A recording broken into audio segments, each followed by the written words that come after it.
Yes, hello. I am James Rowlands, and today it's the WNR 570. It's the WWE SummerSlam Live Party. I'm not alone. A pleasure to be joined by the entire WNR team up first on side for every WWE and AEW show. It is the fantastic Jaxie Scarlett. How's it going, Jaxie?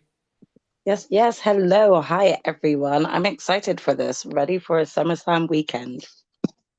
Yeah, no, without a doubt. I'm pretty sure you might have missed last year's one. I'm not 100% sure. Don't count me. I'm sure you. I'm sure we did a SummerSlam quiz. Possibly, yeah. Hmm. I can't remember, to be honest, that far No, back. we have so much fun. Anyway, up next, our resident NXT expert and New Japan demigod. It is Monty. How's it going, man? It's going great. I mean, you just mentioned it. New Japan Demigod. I've been watching the G1 religiously, so kind of changing your brain around back to WWE is always it's not difficult because I've done it for so long now, but it's jarring to say the least because they're so different around this time of year. But I'm excited about SummerSlam. It's a 2 day event. This the first time in 2 days, right? SummerSlam, right? Yep, yep. So First yeah, time ever. I don't know if they should continue this because but at this point, probably every big four event is going to end up being 2 days. At this rate, they just keep expanding. But I'm excited. Yeah. Right. And again, we are competing with the 3 hour WWE kickoff. And you know, our parties are so much more fun. So I hope you bring snacks and everything like that. Last but by no means least, got a song for Gina. Um, where the fuck is Gina? Gina, where are you? Jackson, what have you done? What have you done to Gina? Oh, yeah, she's not coming. What? She got What? she's busy. She's got a life outside of WWE compared to us. So, yeah, she couldn't be here today. She does send her apologies, though. I just don't know if I can get over it. I mean, I no mean, it song does as mean you well. can Like skip I the just song. It does mean you can skip the song. I think me and Monty are cool, right, Monty? Right? I never wanted you to start these songs, so I'm 100% down with you not singing. Matter of fact, you should retire the songs from this moment on. Gina ruined it. I'm devastated. I don't know if I can go on. I mean, I feel unhappy. I feel so sad. I've lost the best friend that I've ever had. Oh crap! Gina was my woman, and I loved her so. But it's too late now. I've let her go. I'm going through changes. This one's for you, Gina. I'm going through changes. Yeah. The Sharon to my Aussie, and she is not here. But it sucks for you two because you have to listen to my song and she doesn't. So get in there. There you go. And a little bit of acting for me as well. This little party. This is having so much fun. Anyway, so much to review. We've got SummerSlam predictions, Evolution, Saturday night's main event. But we start with Raw and Smackdown notes. We go back to Raw, July 7th. And Seth Rollins started the show, which happens more often than not recently. How I wish that was different now. Bron interrupted Seth, so they're sowing the seeds already. The whole night really revolved around him as Sammy took on Bron. Reed battled Jey Uso, and finally Rollins faced Penta. Cross fucked up Zayn and got cheers before Sammy was speared to death by Bron. Jey didn't do much better. Match ended in DQ with Reed hitting multiple tsunamis and leading him in need of assistance.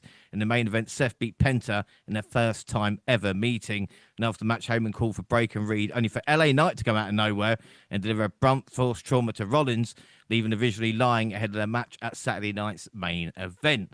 Now, Jaxie, I'm not going to say, oh, can you remember like a month ago and stuff like this, because I know a lot has gone down since then. But obviously, Raw on Netflix and stuff like that. I think Raw benefits when there is like a story holding it, like we saw with the Seth Rollins group throughout that night. Yeah, I think there was a lot of eyes kind of on not just Seth, but like them as a group and what they were planning next, what they were going to get up to next. Yeah, without that. And I think, again, when it's got story like that, because sometimes even 2.5 hours can feel a bit long. Oh, for sure, yeah. Yeah, without doubt. Well, Triple H does like bandages, though, so there's a bonus. Elsewhere, AJ got Dom a get well soon. Kate Rock's made a memorial for Liv. She can't buy a win as she lost to Kari. Oscar arrived to help her former Kabuki warrior afterwards. A New Day was in mourning. Believe it or not, Bailey, Lyra, and Lynch all broad. Ludwig Americano beat Dragon Lee, and Goldberg interrupted Gunter. I mean, Monty, I think the biggest story was Ludwig Kaiser replacing Chad Gable. If it is really him, I'm not sure. You sure you're not sure? Wow. I mean, his posture. I mean, it's everything. He's much. The height difference. I mean, it's pretty obvious. But I don't know. I mean, to be honest, let me say it this way. I seen at first I saw a lot of people. It seemed like people may not have a problem with this as the weeks go by because of how good of a job he seemed to be doing in it. But I do remember a lot of people initially when this happened not being happy with this, but at this state, I honestly like, for example, what we may talk about, we may not, but like it's guys like Carmelo Hayes. I've been begging. We're online begging for him to get on television. So if you got to put a mask on Kaiser to get him back on our screens like he was basically when he was feuding with Sheamus and stuff like that, like it's a damn shame how much talent that you almost just got to beg to just get a match at this point. So I'm kind of on that side of it to where it's like, I don't really care about the gimmick. I'm really not as invested. He's doing a good job because just like Gable, he's an excellent performer. So, I'm not really surprised that he's making the best out of it. But yeah, man, at this point, I'm just, as much as I don't really care about keeping the gimmick alive, I'm pretty sure, like you said, James, we're gonna get all the way to a moment where it's like 3 or 4 of them running around, or two, Americanos running around at least. So we know that's gonna happen at some point. That's why they're keeping it alive. But at this point, I'm just happy that he's back on television and working on our screen because, like I said, we had talent just backstage or maybe injured and we don't know for so much that it's good to see him at least being utilized, even if it is in this role. Yeah, without a doubt. On to SmackDown LA Knight started the show. Heyman soon followed him, saying Knight has no future. Solo and his family tree, or my family tree, I don't know. They arrived anyway to tell us everything has changed. Paul seemed fucked off because he knows his history with Solo as Knight stood his ground, and Big Jim helped clear the ring, and he's number one contender to the US title. I don't know either, but this led to a tag match with Knight and Uso beating Solo and the Stooge Jacy Mateo in the main event. I mean, Jacy Mateo, Jeff Cobb. Again, as Monty mentioned, there's so much talent. Should he just be happy he's got a spot at this moment in time, irrespective of win or losses? I mean, that's a hard question to ask because I think that's going to be a different answer based on everyone's own opinion. It's a yes and no kind of answer, if I'm truly honest. Yes, because he's sort of been brought in as part of a faction who is relatively popular in both name and current storyline right now. But in terms of just like, the fact that he had been here beforehand anyway and didn't really get a good start then before his injury. I don't know. Like he's doing good work. Like I think we'll discuss a bit later on as well as we build up towards SummerSlam, like some of the stuff that he's doing. But I also just wonder, like, because he doesn't talk much on the mic either and things like that, is like how much really is he benefiting from this current faction, But like time will tell. Like it is still early days with him joining up with this faction, and we just never know what's going to kind of happen within this faction, especially with the upcoming months. But so far, I don't know. It feels a little bit stagnant of Bronson just kind of not having done some much significant yet. Yeah, no, I would agree with you there. But there's a lot of people seem to be like that at this moment in time. Elsewhere on SmackDown, in a fun fatal 4-way, Bliss beat Soul, Rox, and Kari. I hate to say it, but Sane is a little bit off at the moment. She would improve, though. Ron Killings took on Ali B and beat him with roll-up too quickly. Black then beat the shit out of Priest. Tiff and Trish had a quick face-off. I mean, come on, guys. Not even entrances to this. Like, I know we might be rushing the show, but they deserve more.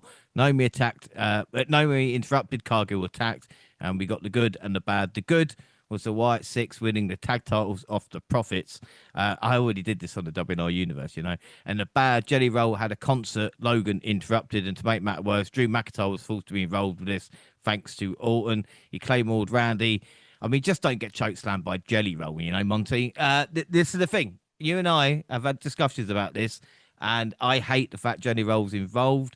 with Drew. And for me, I'm going off Drew McIntyre a little bit. Yeah, I mean, I couldn't believe that you were negative about an angle that Drew was involved in, even with the celebrity involvement. Uh, I don't know. I mean, I think at this point we gotta just understand that this is something as if you are a fan of WWE, this is something that is going to they obviously seem to be going to make this a staple, particularly at some of their big events. You know, I liked it when Bad Bunny got a chance to do it. Not only did I actually like his music, but it actually, you know, he actually was invested and the story made sense leading up to it. So it's fine. In this one, I don't really think that we had enough. Like it'll be different if Jelly Roll was showing up like more regularly and it was a slow build. Like maybe he was just backstage a little bit more, and maybe you could at least see a narrative building. But you know, you just get announced out of somewhere that Jelly Roll is going to be involved, and then next thing you know, Jelly Roll is involved, and then you like, you know, and then like they build this, and it's just like some people I know, like I said, maybe some casuals, people who are fans of Jelly Roll. I'm also not really the biggest fan of his music, but I don't think you're a bad person if you like it. I just don't really care for it so much or care for him as much. So I do think your interest level in the celebrity in these situations does matter. Like we all watch Jackass, so Johnny Knoxville being involved was kind of nostalgic in a sense, but also again it was WrestleMania. That stuff makes sense, and I think we just got to understand that at these bigger events, especially, they're going to lean in and try to get celebrity involvement and not just in the Cardi B hosting or whatever they got going on. So that's going to be a staple of WWE. And I understand the people who hate it because I do understand that we could do this, we could tell stories and have fun without it. But I do know most of the time, if done right, it can be enjoyable. And he seems to be invested. So I'm not really hating it, but I do understand this.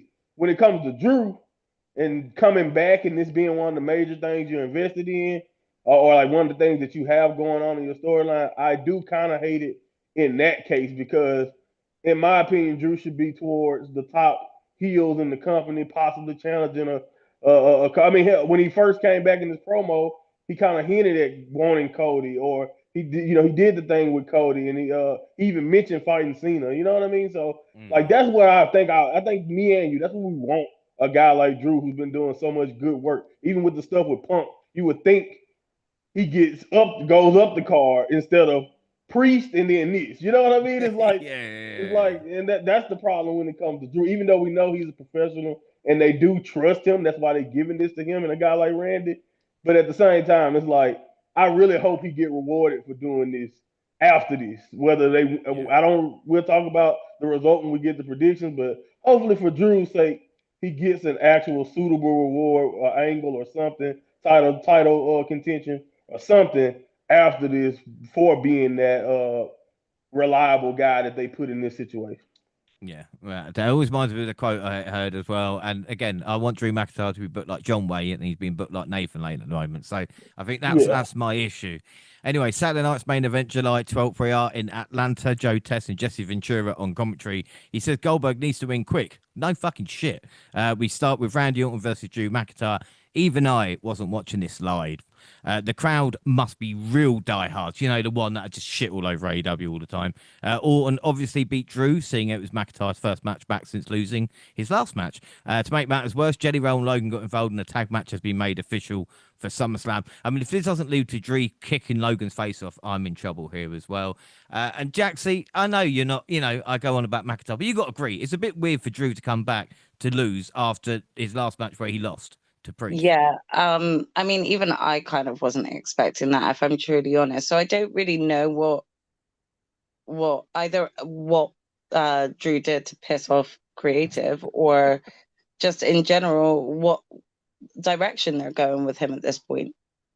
Yeah, it's really, really odd. Elsewhere, Naomi attacked Jay Cargill in a crowd, which led to a brawl. Aldis announced a special guest referee for the match, Bianca Belair, and Jimmy faced his brother Solo for the US title. An entire MFT was there to help Solo retain, but Jacob Fatu returned and faced off with Big Tuller. Monty, I guess it's still money, you know, when you've got kind of two supposed giants. Even though Jacob Fatu is not a giant, it's still an intriguing matchup. I think that's what they're playing for. Yeah, I mean he's not huge, but like I think his aura, his presence, and how dominant he's been, kind of gives off the vibe that he's much bigger than he is. And again, like you said, it's one of the oldest tricks in wrestling, man. When you got a guy that's whether it's just a height thing or even if you got weight and height, when you got that big guy, that big monster to put a baby face against, is always one of those things that's kind of the go-to play when you think about pro wrestling in a sense. But I do think that eventual matchup or that encounter is something that they are building toward. But I think honestly, what I like the most about it is so far, and like you kind of mentioned with JC kind of being the bump guy or kind of being one of the fall guys in the faction, but we know because like every time a beatdown happens, Tonga is leaving with Solo pretty much or not getting beat down. So we know that they are pretty much making sure that Tonga is not going to be the one who you have to worry about being the fall guy. He is the most dangerous member, pretty much right next to Solo, or even more so than Solo. So we'll see how that plays out. But yeah, man, I think like you said, at the end of the day, having that baby face who is looked at as a threat to anybody like a Jacob Fatu, and then putting them up against a big monster, is gonna work. And I think if they, depending on how they continue to tell the story, it's gonna be money when they decide to do it. Yeah, without a doubt. Seth Rollins and A were going great guns until Seth suffered a knee injury. He got up to be hit with the BFT. I mean, Jaxie, this is not great, and this I think we'll mention Seth a few times tonight. But again, the injury, but to get up and to finish it, I've quite brave. If you think the Mm, injury is actually real, which yeah. again is I think it's another discussion. It's difficult to tell at this point, I think. And they've been quite mysterious with it going on after that, so it's hard to tell. It's a bit of a 50-50 chance to take with that one. But I mean, the injury itself looked real, I don't think that there's no denying that. But whether or not it's as bad as what they're trying to make it out to be, I feel like that's still up for debate.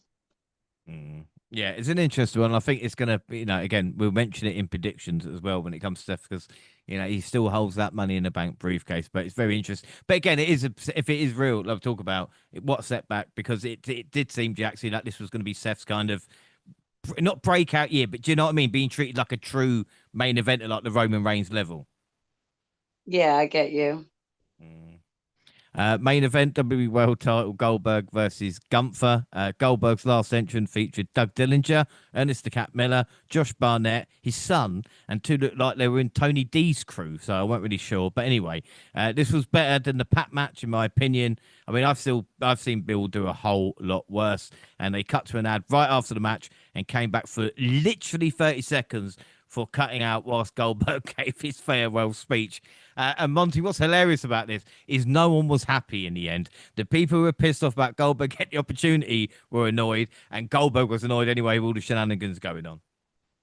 Yeah, I mean, yeah, and then like he was ready to complain about it. It's like like as soon as he got cut for TV, he's on a podcast the very next day, Mm-hmm. letting you know, or it felt like I guess it was the next Monday or whatever. He was already there, letting you know that well they cut my time, there was this and that, so he yeah, and then like I said, to me it's like typical Bill because like you said, most of the fans, like a lot of people didn't necessarily want this anyway. And then you get, like I said, a privileged position, you get a title match, you get whatever, you get all the stuff that we didn't think that you needed for your go home match, and then you find reasons to feel like the company did you wrong. It's always funny though to me because you remember how the first Goldberg run ended in WWE. Like it's just like he can't go away from he can't leave WWE without it being like some problems at the end. It's just always some type of thing when it comes to Goldberg. But it was what it was. I think it was like you said, it was probably about as good as you could expect. I wasn't really interested in the Saturday night main event as a whole, to be honest. But once it was over with and they did what they had to do, like you said, I thought Goldberg did decent, especially for where he's supposed to be at physically.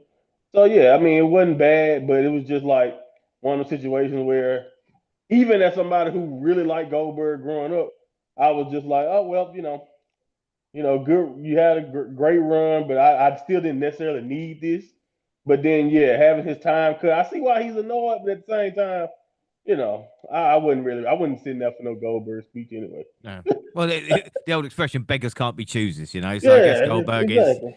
you know, if you thought a PLE was going to be based around him in 2025, maybe it's, yeah, I don't know, I don't know, you know, maybe if A someone else little was in delusion charge there. or, It's a little yeah, delusion but there. there Come is a on little now.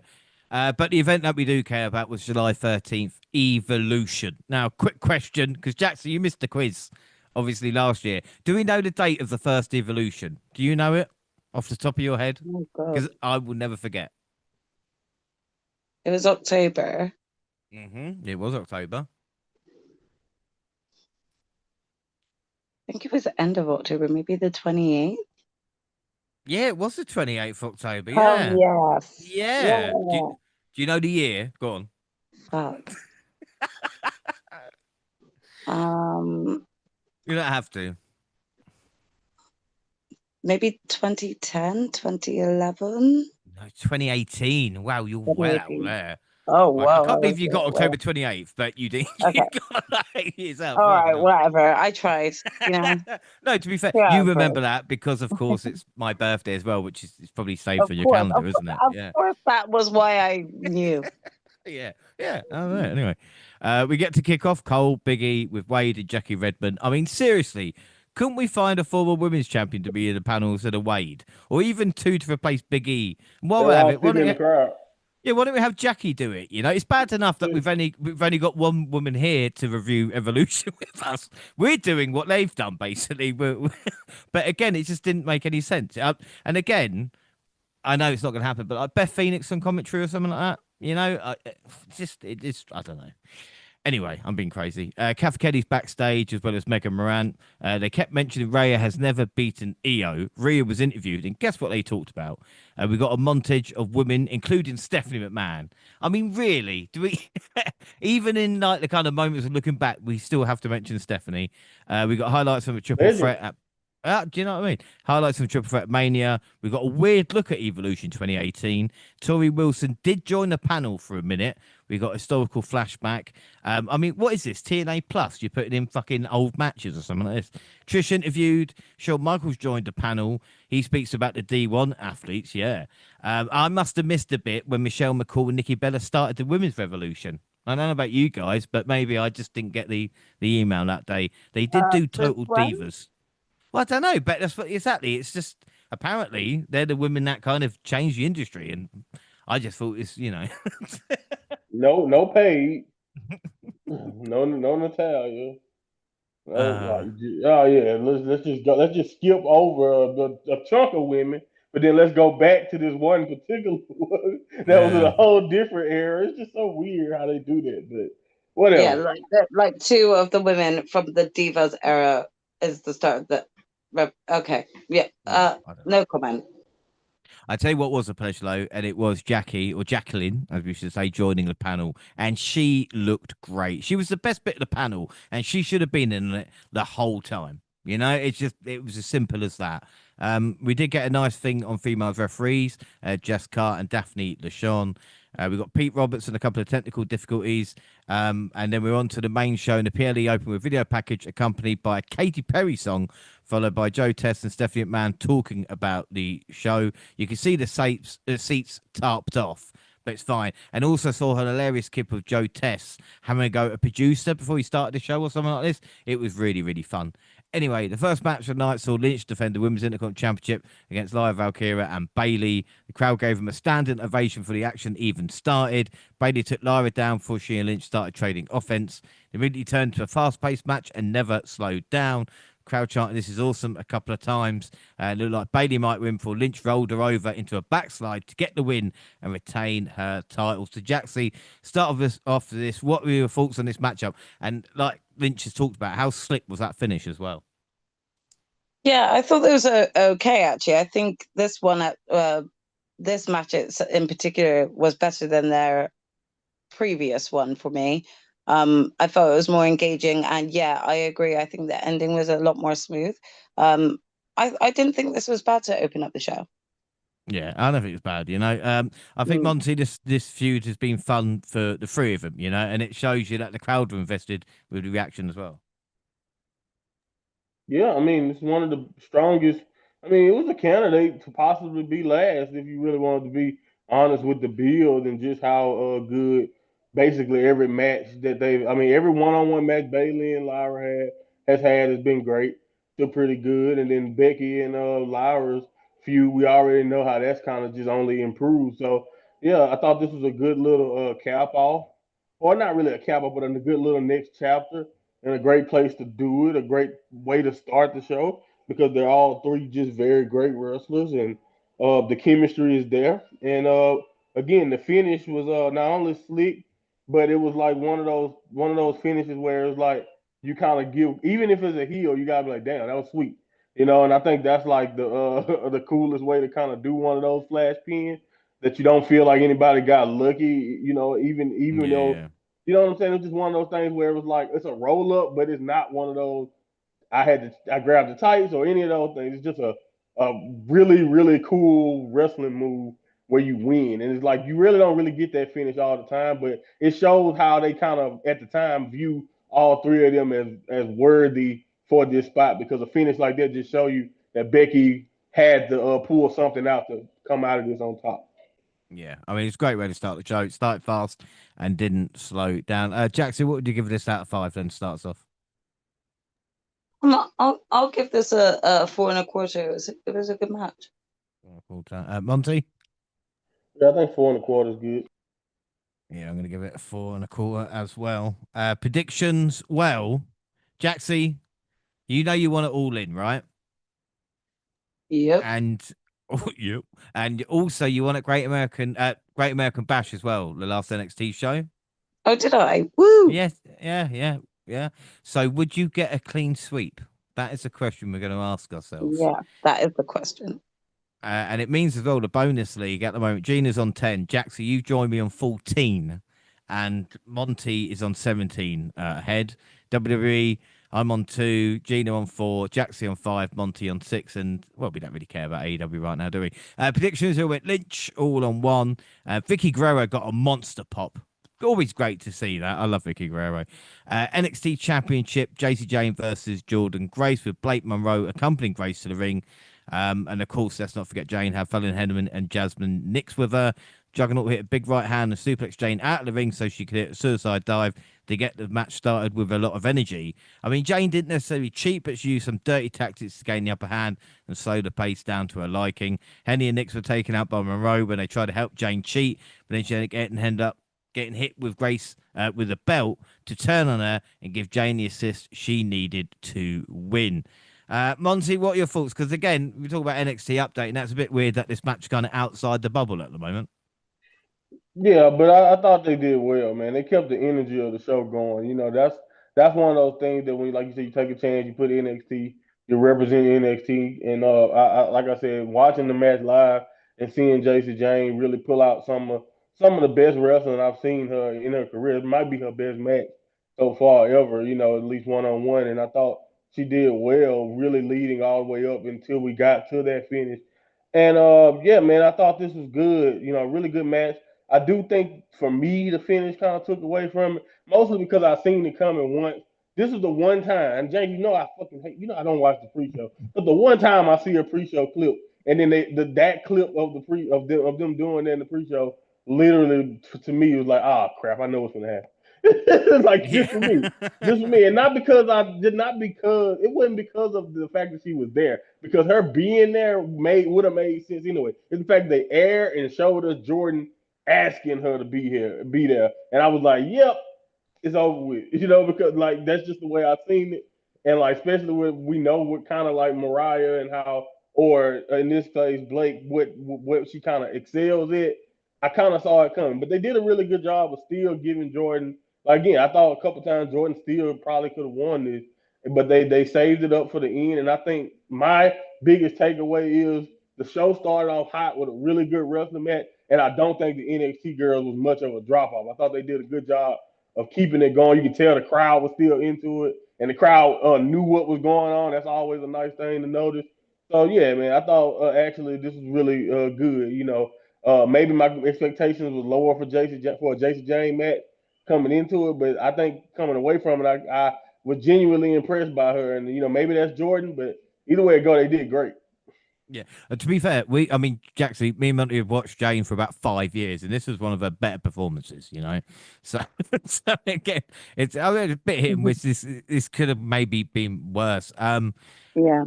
What were your thoughts on this? Because I know it's not like an avid NXT watcher, but I mean, Jordan Grace is something special as well. And like at the moment, they're kind of doing like an experiment, JC Jane. Yeah, for sure. I think I actually agree a lot with Monty's viewpoints on this match. I think this match was more. I was more impressed by this match than I expected to be. You know, I think that both women worked well, but also JC Jane kind of, sort of proved that like right now the chance they're taking on her is a good one. I actually thought that the match was really well and they worked well together. I kind of knowing more of a Jordan Grace background kind of gave I think it a bit more of a or I expected more of a like definitive outcome, and I think that the ending was a little bit sloppy, but it still worked. Yeah, I think without a doubt. It's interesting because if Blake and Grace is the goal, then who's going after Jane, or will she drop it in like a triple threat match and move on? Again, for me, Grace needs to win this title soon, unless they kind of make it a story. And as we all know, Blake works better as a heel, you know. And predictions. The reason I went for Jane is the masher match that would happen at Slammiversary, there's no doubt. Does anybody know what the NXT Women's match was at the last Evolution? I don't do it for every match. I thought this was quite interesting. Sorry. I do not remember. So No. Well, Pass. it was Kairi Sane beating Shayna Baszler for the NXT Oh Championship. wow! Oh Yeah, wow! yeah. And Shayna is a producer now in NXT. Well, recently she's been producing matches in Oh NXT. So cool. yeah, Baszler is still a part of it, but I thought it was quite cool as well with Kairi Sane being involved there. Yeah, like I said, good match overall. Cole didn't have the greatest night on commentary. He thought Blake did it by accident, but apart from that, out of five, then Monty, what would you give it? I give it a 4. Again, I thought this was really good. It kept the energy going.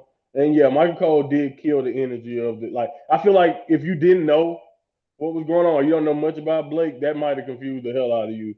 But you know what I mean. Just Yeah, yeah. like you gotta get those right, man, in that situation. But it happens, man. It is what it is. Plus, he probably let's just be real. Michael Cole overworked at this point. Like you said, like you probably we could have got a woman, we could have got other people to do commentary for a night for Michael. Michael is overworked. But anyway, we're gonna move on. But Yeah, yeah, I thought 4 was a good. I thought it was a really good match. yeah. Jackson, what would you give it? I'm actually going to give it a 4 as well because, to be honest, I went into this match not expecting to much, and that isn't meant as a form of disrespect, but more just because I don't really know both women and their wrestling repertoire as it is Mm. as much. But I actually finished that match feeling a lot more impressed by them. So I'll give it a 4. Yeah, I'm going to give it a 4 as well. Predictions, we all went Grace, apart from me. I went Jane, thanks to Blake. So actually the first prediction I got bang on, I think, all year. So I'm on 2, the rest is on 1. We got the women's tag titles next, which was Raquel Rodriguez, Roxanne Perez versus the Kabuki Warriors versus Flair and Bliss versus Ruka and Zarya. Sane and Perez both began the match. Only 2 competitors were legal, so anyone from any team could tag in at any time. The White Princess almost had the Prodigy beat within the first 30 seconds. Bliss was the most popular star of the match and got the biggest pops when she tagged in and when she hit a big move. And with so many people involved, it was impressive how they managed to give everyone enough time to have their own moments or two. Some had more than others, but hey, there's 8 competitors, you know. Some of the double team spots were creative as well. Felt like everyone hit their mark, and Perez and Rodriguez were able to retain the titles when the powerhouse hit a powerbomb on Ruka for the pin. Jaxie, what are your thoughts on this? Sorry, thoughts on which match was this? The big battle royal. No, women's tag. The women's tag one. To be honest, yeah, there was like ups and downs that I feel like with this match, because I feel like there were like certain moments that kind of like didn't hit as they wanted. However, I don't know. I found it like really strange. The odd pairing for me was like watching Alexa Bliss and Charlotte Flair trying to like work cohesively together. It just kind of felt a bit awkward during this match. I mean, that might have just been me. Um, or maybe it's like, they kind of had a bit of an awkward time, kind of like um meshing their wrestling moveset together. I'm not too sure. It just like it felt a bit awkward for me. But I must admit, like I thought that Sol Ruka and Zarya really like did kind of shine during certain moments of this match. And they put up a good fight, to be honest. But I kind of saw this outcome like happening, with Raquel and Roxanne retaining, mainly so because of the fact that Roxanne was just getting this first chance to kind of pick up that belt from Liv. So if they really wanted to make more impact on like this idea of Roxanne replacing Liv completely, then this was the way to go. Yeah, without doubt. And isn't it funny that Roxanne Perez does look like a mini me of Raquel now? Like, how I don't know if they do it on purpose, but they really should do. Anyway, and Sol Ruka are the new Fraxium, Monty. I think you agree there. How good is it as well to get the Kabuki Warriors back? You asking me? Yeah. Sorry, Uh, Monty. yeah. It's always cool to see Oscar and Kyrie. They have great chemistry. I think you mentioned earlier that Kyrie sometimes seems a little off. Honestly, I just feel like injuries probably are taking a toll on Kyrie in a sense, concussions and stuff like that. So things are not always the crispest all the time.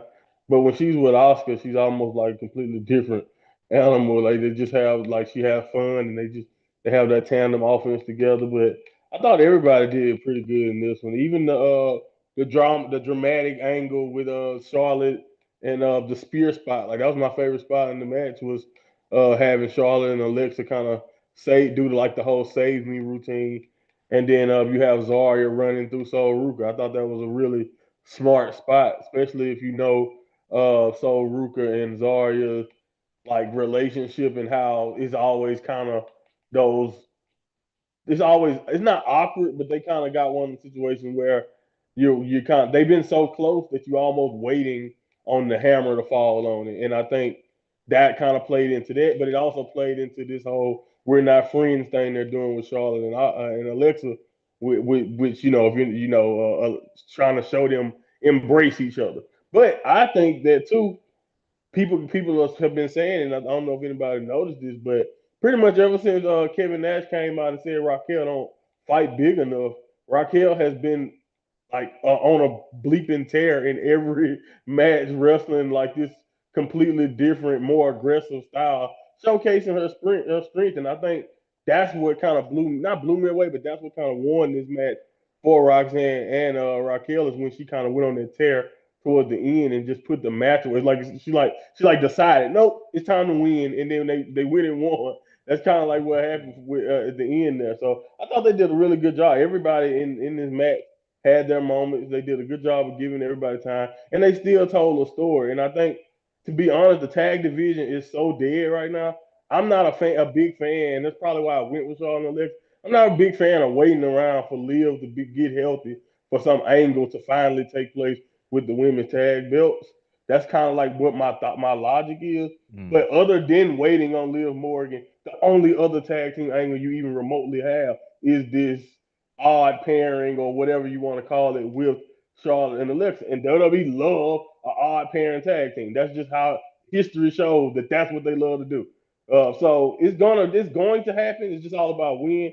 But in my opinion, I think that's pretty much the only thing you have in the tag division, and they kind of leaned into that. But like you said, Sol Ruka and Zarya shined well enough, fit right in. Sol Ruka's gonna be they both got gonna be money in the future, but we all know what Sol Ruka is doing right now. And yeah, man, Oscar and Kyrie are consistent. So I thought everybody did well. Yeah, and Charlotte got a good pop as well.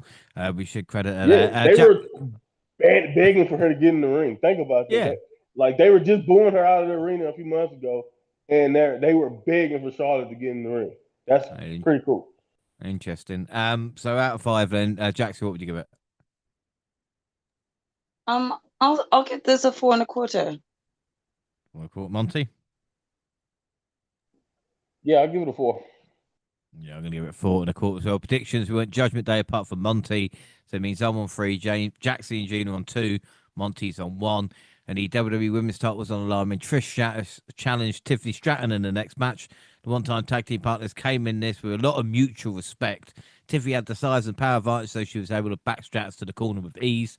The veteran relied on her experience to wrestle Stratton to the mat, but she wasn't able to keep the upper hand for long. They traded slaps in a moment that upped the intensity of the fight and turned it from a friendly encounter to a more competitive title bout. But Stratton got a clean win with the prettiest moonsault ever. Monty, what were your thoughts on this? TS versus TS. Yeah, I mean, going into this match, even though I know they didn't want to give him much time, I'm not blaming anybody involved, Trish, or I'm not blaming Trish or Tiffany, but the angle going into it, I could care less. I really don't care about. Oh, yay, we got a new young blonde, and then we got Trish, the legendary blonde to put in this one. I'm just could care less about that part of it. But I do think the match itself, they went out there and did really good. What I love the most about this is right after watching Goldberg do his whole stick and all that, to watch a legendary talent like Trish Stratus go in the ring and still be trying to do stuff that she never would have. Like think about she's doing stuff these days that in her prime, like Trish. Of course, we know wrestling was a lot different back then. That's probably why she's willing to try and do some of these cool stuff. It's like she got up and did a moonsault. Jay, you remember what Trish was? She wasn't doing Lita's moonsault. It's the reason why Lita was so cool back in the day. Like, so the fact that Trish was out here attempting and trying to do something different and like still willing to go out there and like be creative and put over the next generation, really couldn't ask for more, in my opinion, from this match. So I thought they did well, considering everything going into it and just like how bad of a build it was. They went out there and still did good, in my opinion. Yeah, without a doubt. I should say thank you, Trish, and Jaxie again, Right.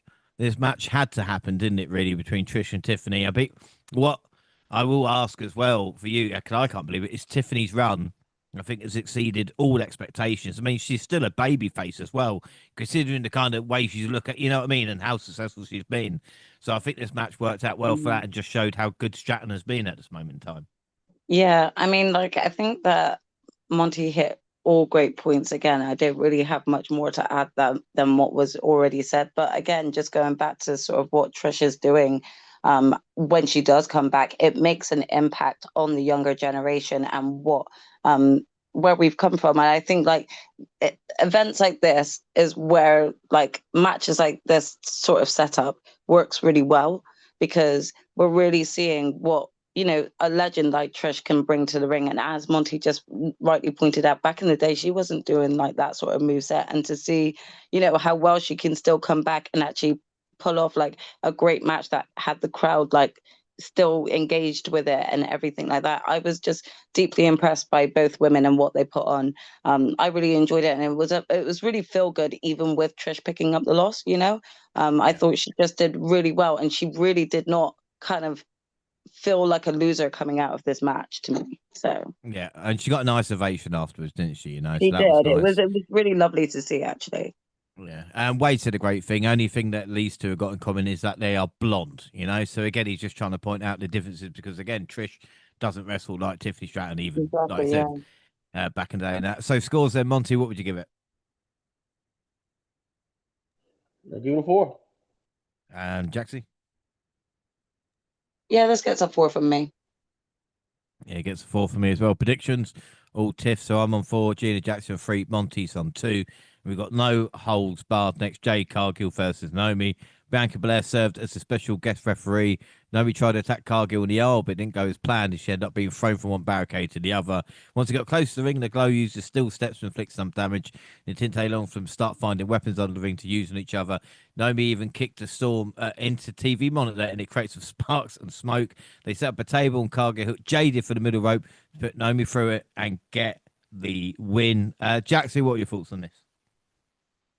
This was a great match. I mean, it's really hard to tell really who would have benefited more from picking up the win here. But again, this was sort of good storytelling of, even having Bianca referee it and just kind of wonder whether or not there's going to be any sort of like backlash onto her during the match, and there was a little bit of that. There was a little bit of teasing whether or not she was going to swing one way or another, whether she was going to stay neutral, again, I just feel like even with Jade winning the match overall, I feel like Naomi is doing such great work. It really just like felt like, it didn't feel like she's taken a big loss.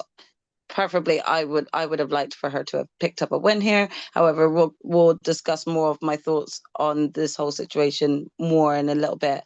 And I still ultimately think that they worked well together in that match. Like, they didn't stay in the ring; they used like the outside of the ring, and that is very much like what you see as a given within the male matches. But they really just used the space. You had the crowd was a lot more receptive to both of them and loud for both of them, and they were both split even way, so it was just great to see. And again, being a woman of color myself, it was just such a proud moment to watch these two strong women in the ring, and having another sort of like person sort of reffing the match as a similar skin color. It just overall, it was a very empowering match for me to watch, and probably for a lot of the younger generation, sort of mixed race and younger colored girls out there. Yeah, couple of great points there. I'll pick up, like, talk about Naomi's just great, and it is all her. She's worked on this gimmick to get to this point, and now she's over. And as you speak about as well, a few boos for Jade. The finish did look good though, and the look Jade gave Belair afterwards wasn't friendly, was it, Monty? Really, but Belair didn't do much in this match either. It was all about really Jade and Naomi. Yeah, that's probably the biggest criticism on guys. Just what's the point of throwing Bianca out there? She won't play a serious factor in it. But I kind of don't. I really don't mind it either, mostly because of what happened later, and we'll talk about it. But the only reason why I say that is because if this is where it ends, then just leaving it between Naomi and Jay makes sense. But I am one of those people that if you're gonna give me a stipulation like this, not that we need her to screw anybody or whatever, but just even more drama, in my opinion, of just her being there. Like, she was there, but I think if he was a regular referee, nothing really changes in my opinion. So that's the only problem I kind of got with them. Other than that, I thought they did really good. They probably could have went a little. They could have went a little bit more physical and whatever. But to be honest, based on like what we're used to from these type of stipulation matches from women in WWE, as like for example, versus Willow Nightingale and Chris Statlander. You know what I'm saying? Like, AEW is a kind of like a completely different monster. So like I do think this feud could have been that violent, but it don't. But like, as far as WWE goes, I thought they did a really good job of kind of giving us an extreme ladies match in a sense, and they still had some great moments in it. And then, like you said, the finish looked great.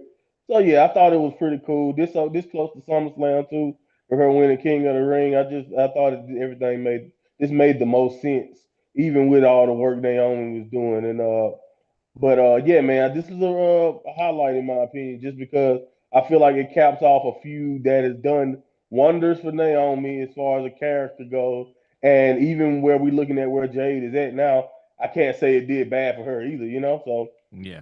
Well, this is one of them pluses, and then we got story beats for when Bianca come back.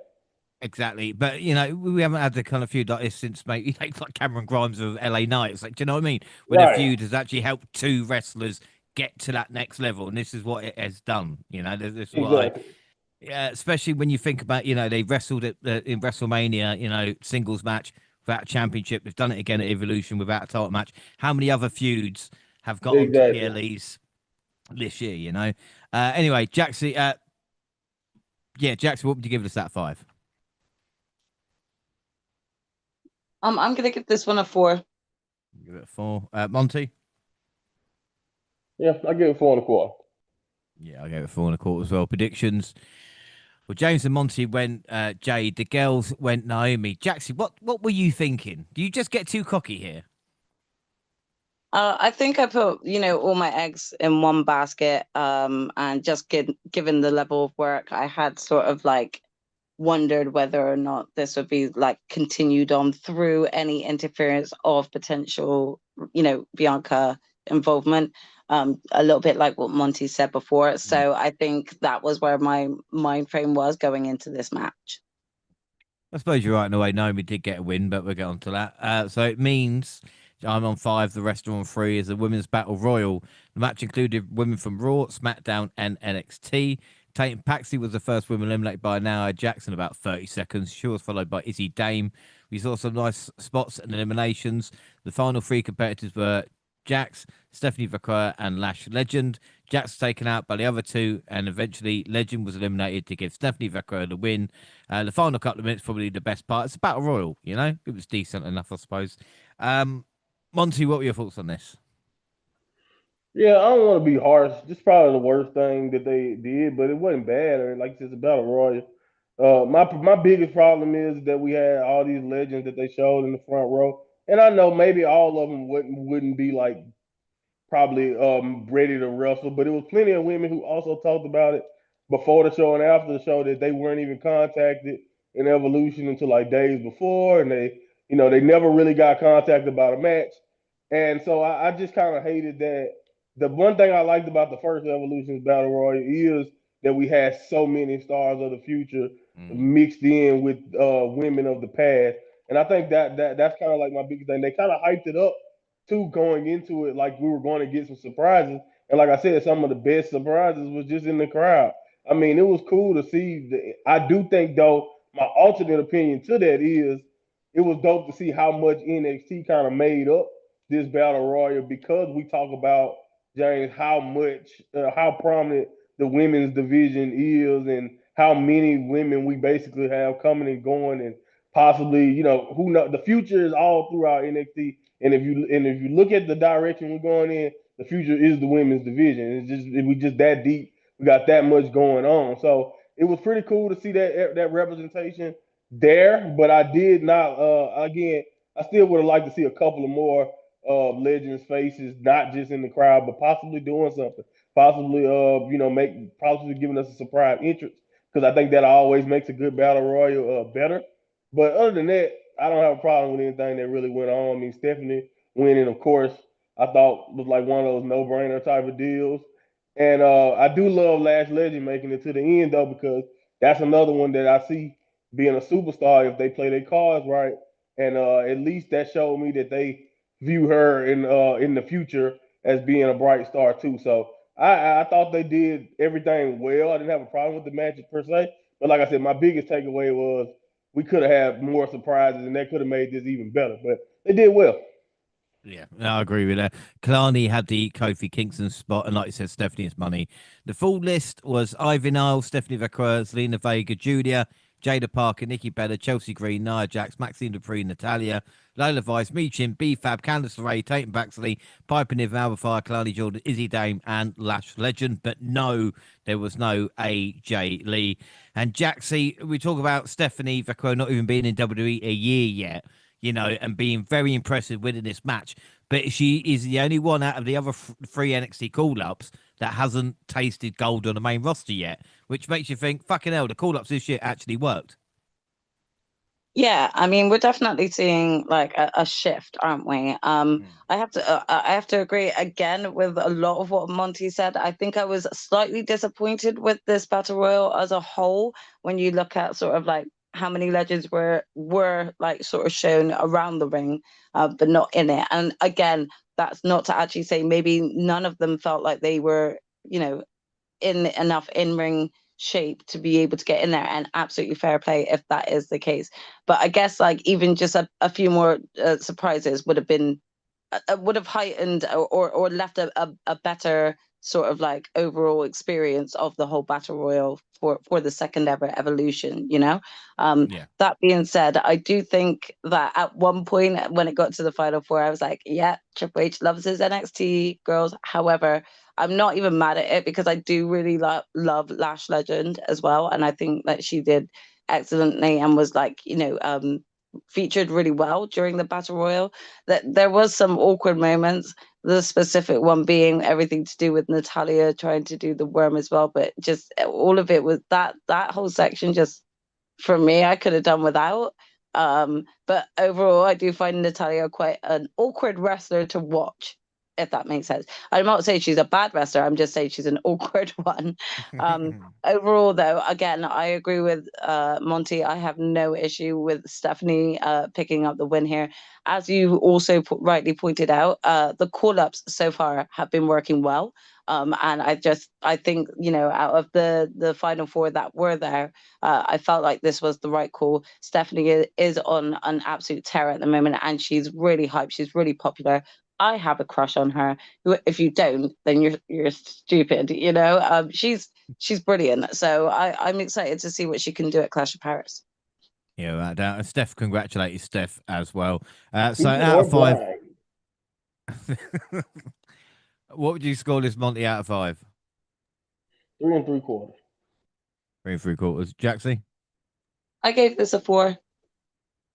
I'm going to give it 3 3/4 as well. Predictions: Gina went for Nikki. The rest went for Steph. James 6, Monty and Jaxie on 4. Gina is on 3. I am 1 away from a perfect score, and it is the most predictable match. The main event of Evolution featured Io Sky defending against Rhea Ripley. And as we've spoken about, Ripley's never beaten her. This is going to be it. I'm going to get a perfect score.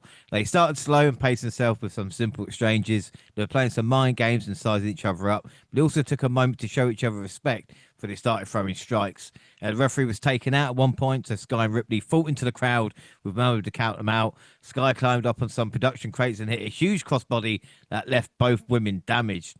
The Eradicator kicked out of Over the Moonsault. Looked like she was about to make a comeback when Naomi showed up and cashed in that Money in the Bank briefcase to make it a triple threat match. The Glow sent Ripley into the ring post, hit a finisher on Sky to get the win and become your new world champion. Jaxie, should I say before I go to it, this is not directed to you, but you cunt with the fucking ending of that. Jaxie, what are your thoughts? Because again, Io and Rhea in itself, I think it was a fantastic matchup, and then you have that finish with it, which is just a cherry on top, It really was. And I think, I kind of actually started to come to that conclusion when Naomi lost the Jade match. And I was thinking to myself, okay, yeah, I've kind of gone about this whole sort of pay-per-view in the wrong way when it comes to calling this. I mean, the match itself, like, it was just, I was kind of on the edge of my seat the whole time because of, like, I honestly felt like there was a lot at stake for both women, especially when you look at the fact that Rhea's never been able to defeat Io.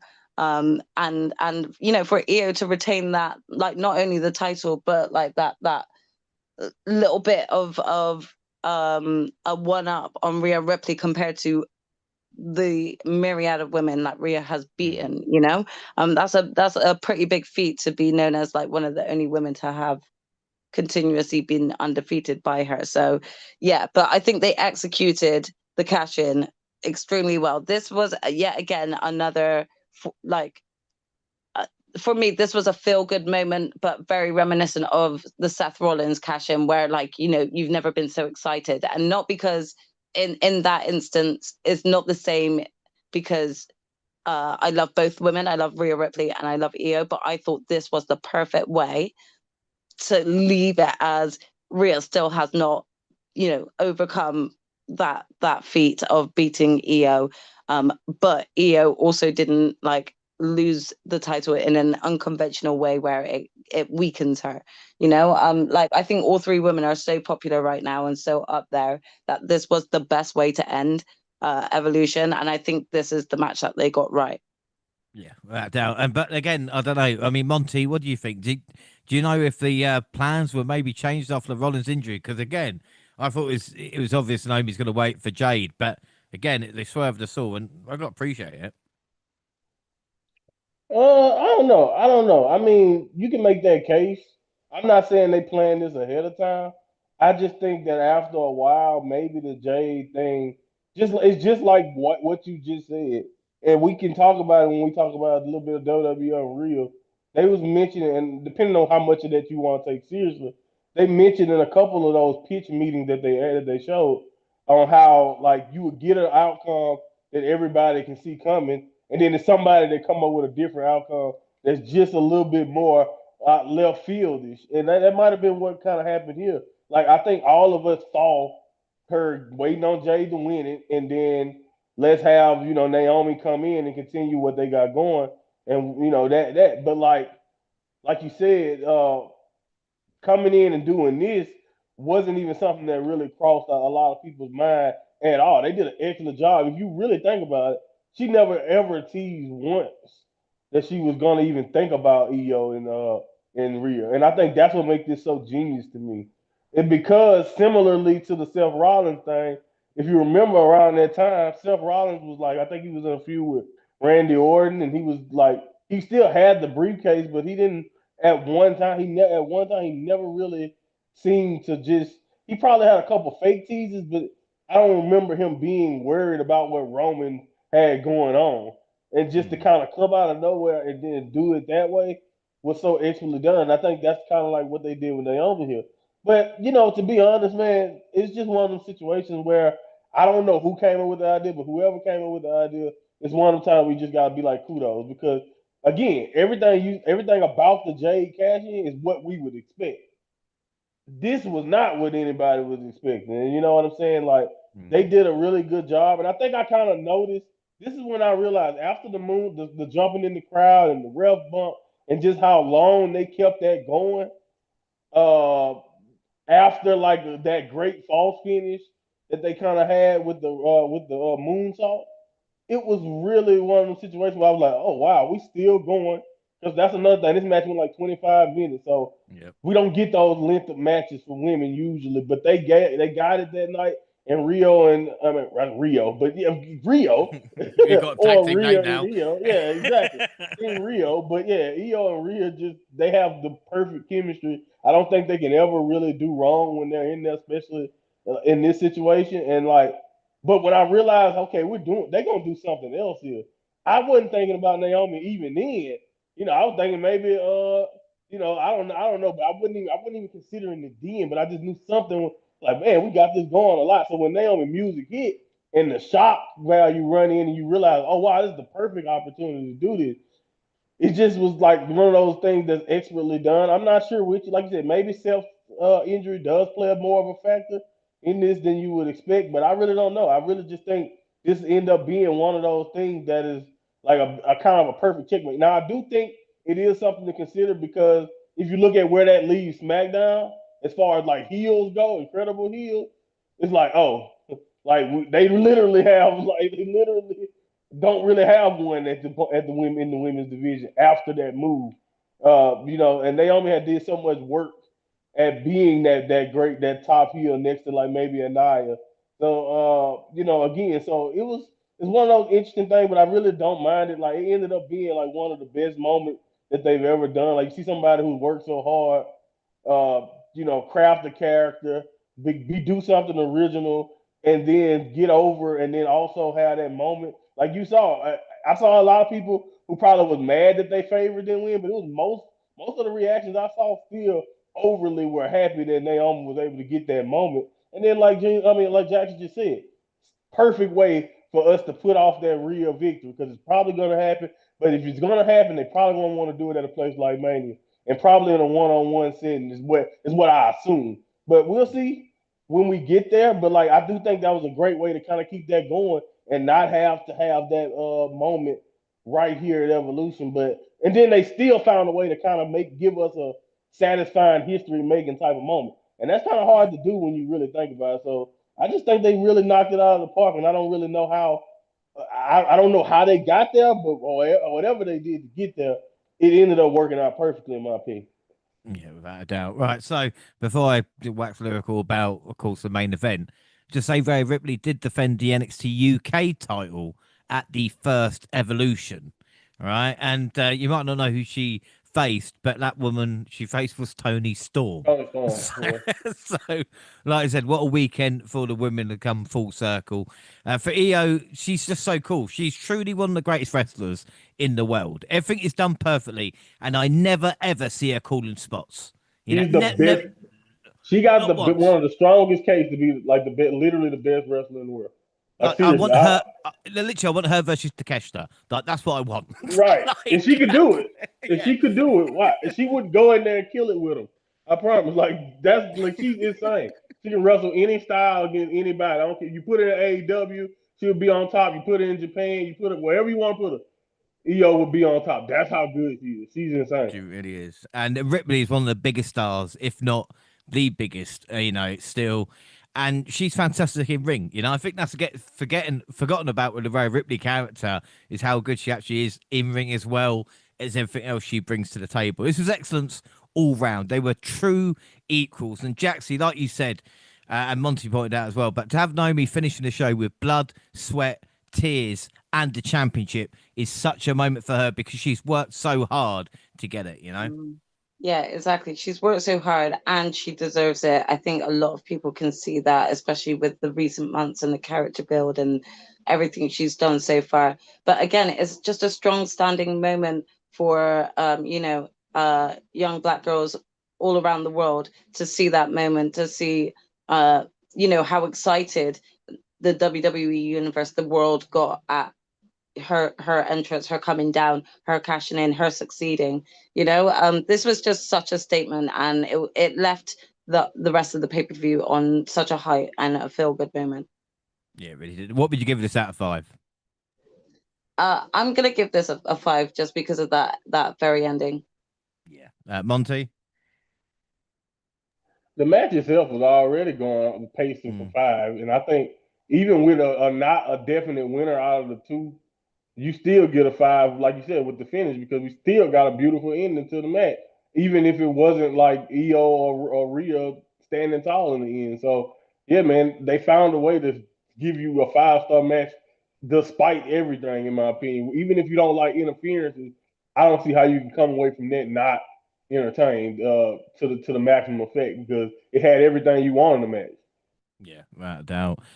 Predictions, we all went. I'm going to give it 5 as well. Predictions, we all went Ripley. So the final scores: Gina is on 3, Jaxie Monty on 4, I'm on 6. I mean, I pissed it, but again, a bit annoyed, not perfect score. So after all in weekend, bonus league, Gina's on 10, James, Jaxie locked on 14, Monty on 17.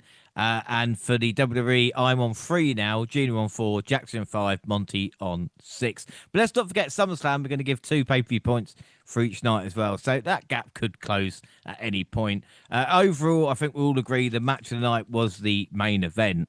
And Jaxie, what would your MVP and score at 10 be? Naomi is MVP for sure. And out of 10, I'll give this a 8.25 overall. Monty?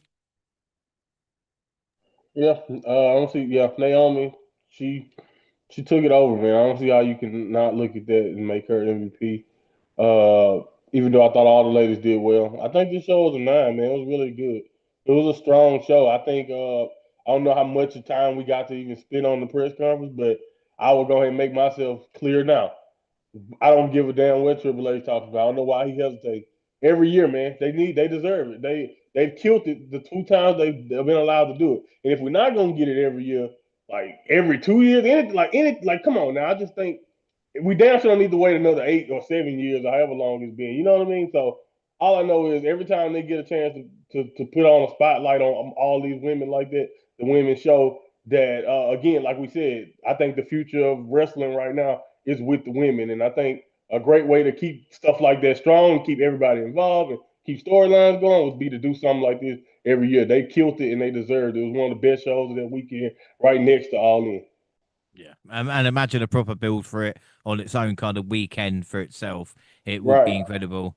I'm going to give it a 9.5. Like I said, one of the best shows of the year.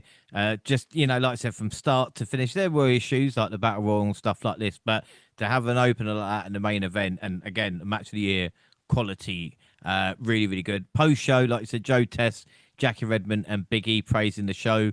Lynch was interviewed. She says she's the GOAT. 10 years to the day of her debut in WWE. Vakua at the press conference, she talks about being the best and it's her dream. But can we just subsalt her? So, like, you know, people like her, EO, can just speak their native tongue at a press conference. It'd be much more easier. Trish joined the panel. She's glad to be on the skyscraper. The women built on the ground, laid down for her. She laid down like Lita, Mickey James, etc., which is quite a nice moment. Jaxie Jane was interviewed. She sounded like shit, and she blamed Grace for hitting her in the throat. Blake said it was all about her, but Jaxie Jane said it's about fatal influence. Naomi's press conference, she was in and out of character. She said she's been doing it since 2009. She had to look at her and what she can do, you know, time away to, you know, try and build up a character. She said it was vital. Sometimes enough is enough and it's time for a change. I quite like that considering Naomi's in the caution outfit as well. And then Triple H talks about memories at center stage, says thanks to Goldberg. And he says, as demand for women grow across the board every day, it becomes less about having their own show. And that's a quality. They don't have to be their show to be in a spotlight, but if it works, we'll definitely go down the road again. It's a we shall see. I mean, Jaxie, as Monty said, what the fuck does that mean? You know, just give us the fucking evolution. Yeah, I know. I'm not entirely sure what he meant by that. It's just he does it with everything. Do you know what I mean? With allegations about the man or Donald Trump or evolution. Well, it's a matter of perspective. You know, it's all about the optics or whatever the fuck he talks about. And he does mention Seth, and he said Seth is getting an MRI, but there are a lot of theories about this.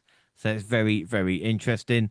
Move on to Raw and our new Women's World Champion, Naomi, started the show. You got You Deserve It chance. And she doesn't want to hear it. Rhea and Io arrived. Naomi told them to get back in the line. And Pierce made a triple threat match at SummerSlam. And Jaxie, I've got no complaints. I like the fact they kind of carried on the momentum from Evolution on Raw as well. And what triple threat match that's going to be.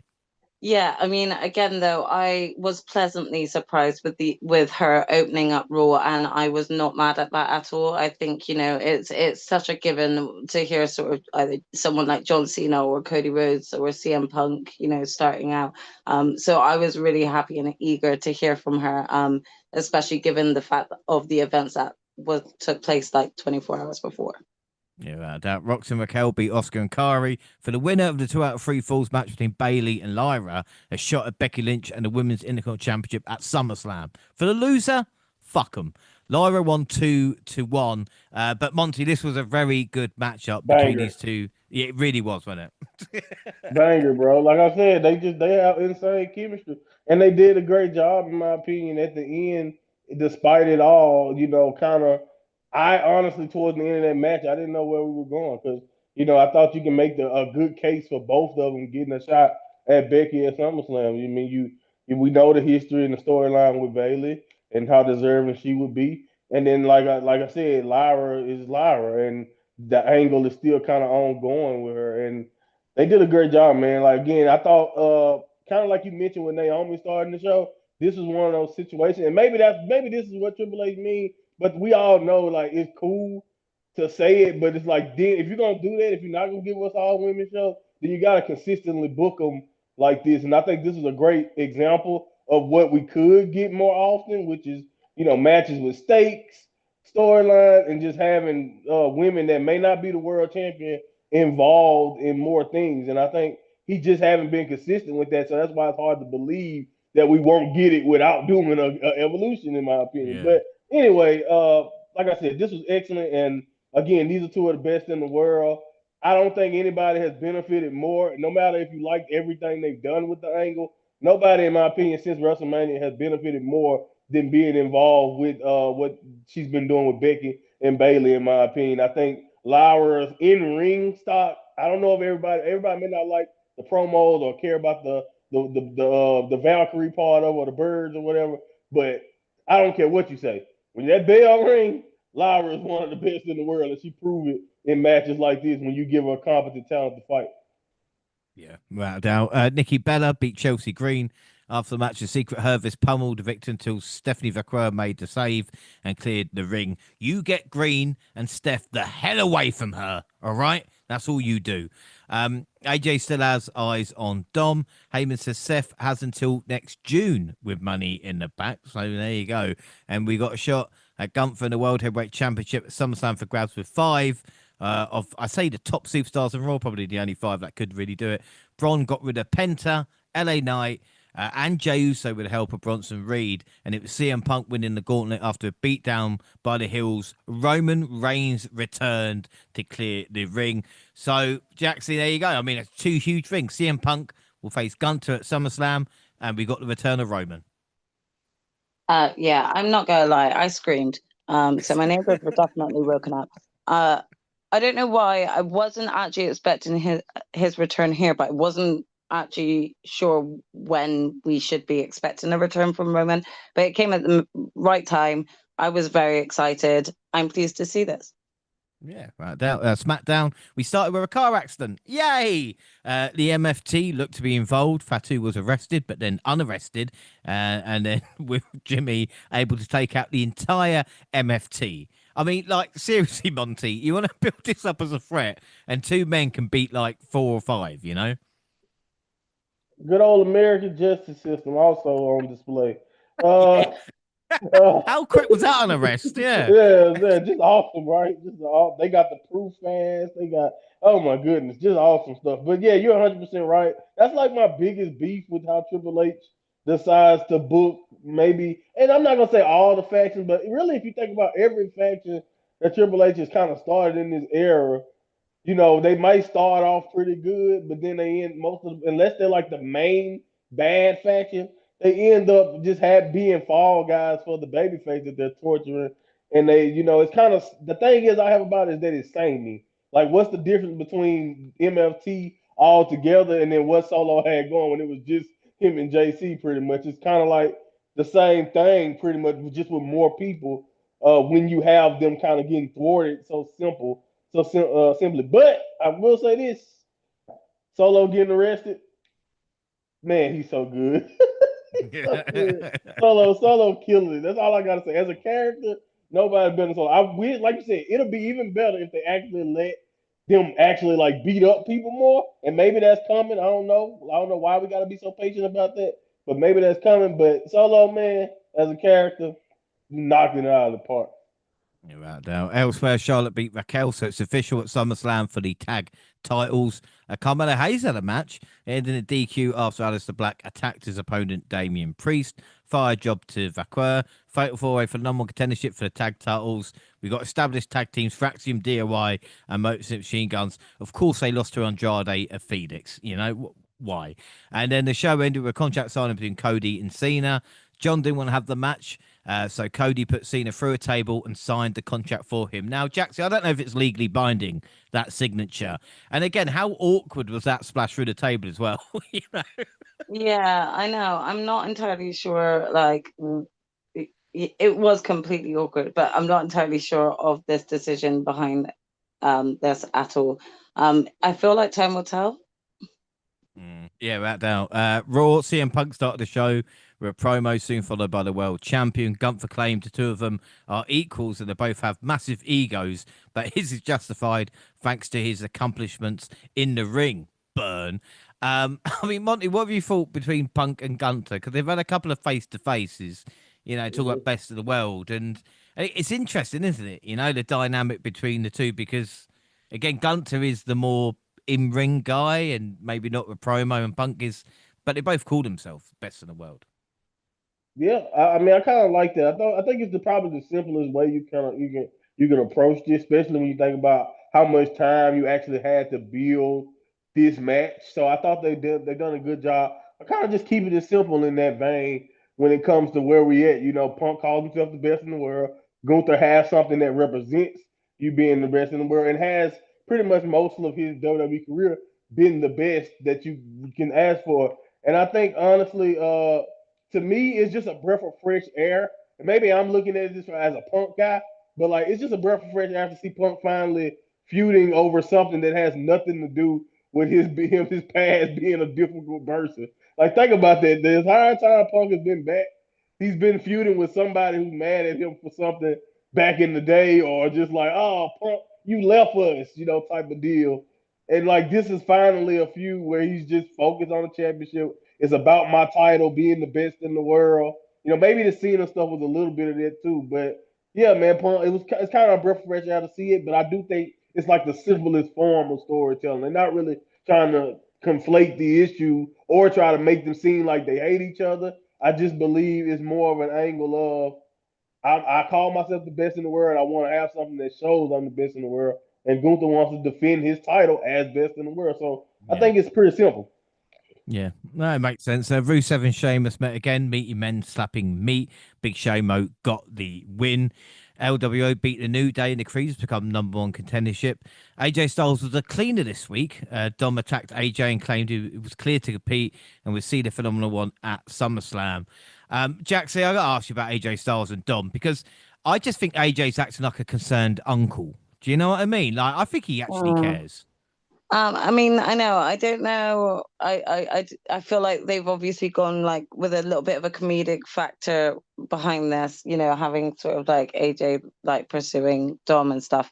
But yeah, like it's a bit weird because I still feel like AJ's like not been utilized as well as he should be.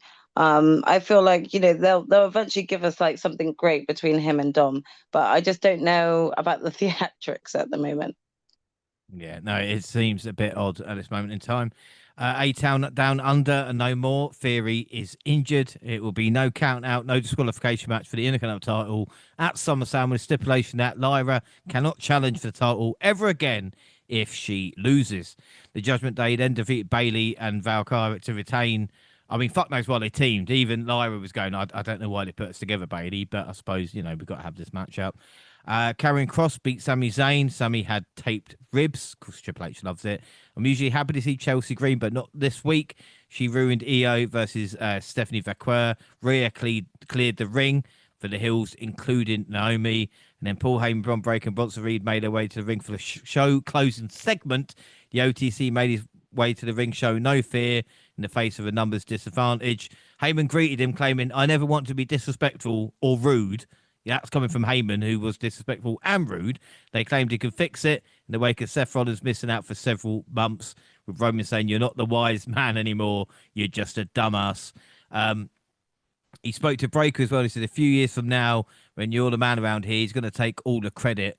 He said, "You couldn't create the bloodline. No, that was God's work."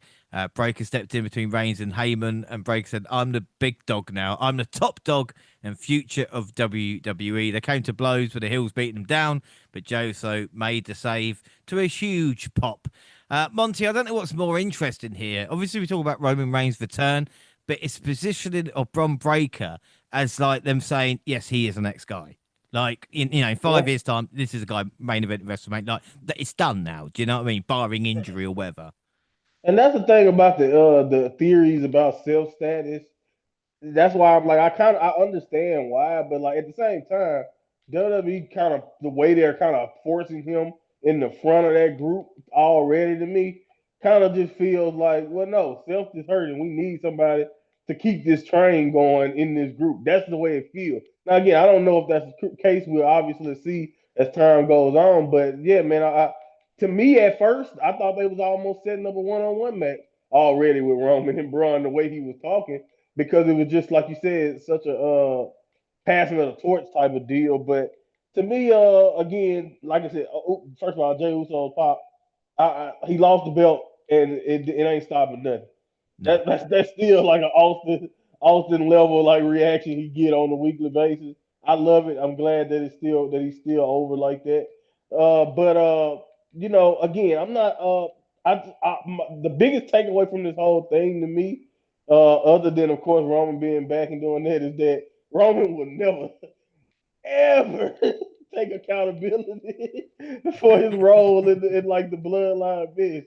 Because like you can blame it all on Paul. And the Usos were telling them, we know if you remember the story, the Usos told him from the beginning that Paul was a snake, especially Jay and all that. Like once they kind of turned, they were already told him that.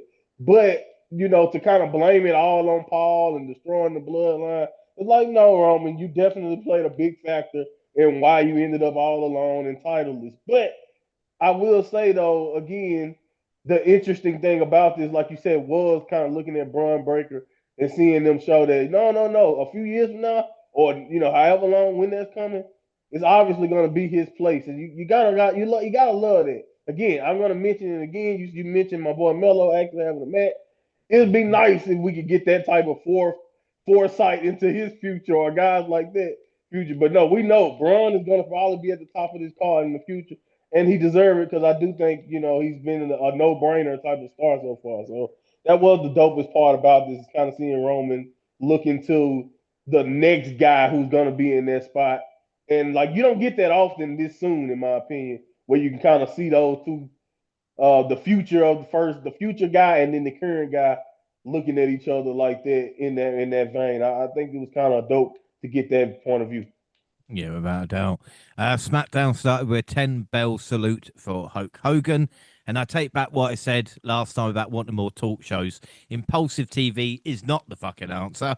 I mean, the question is, well, has Jelly Roll really inspired millions?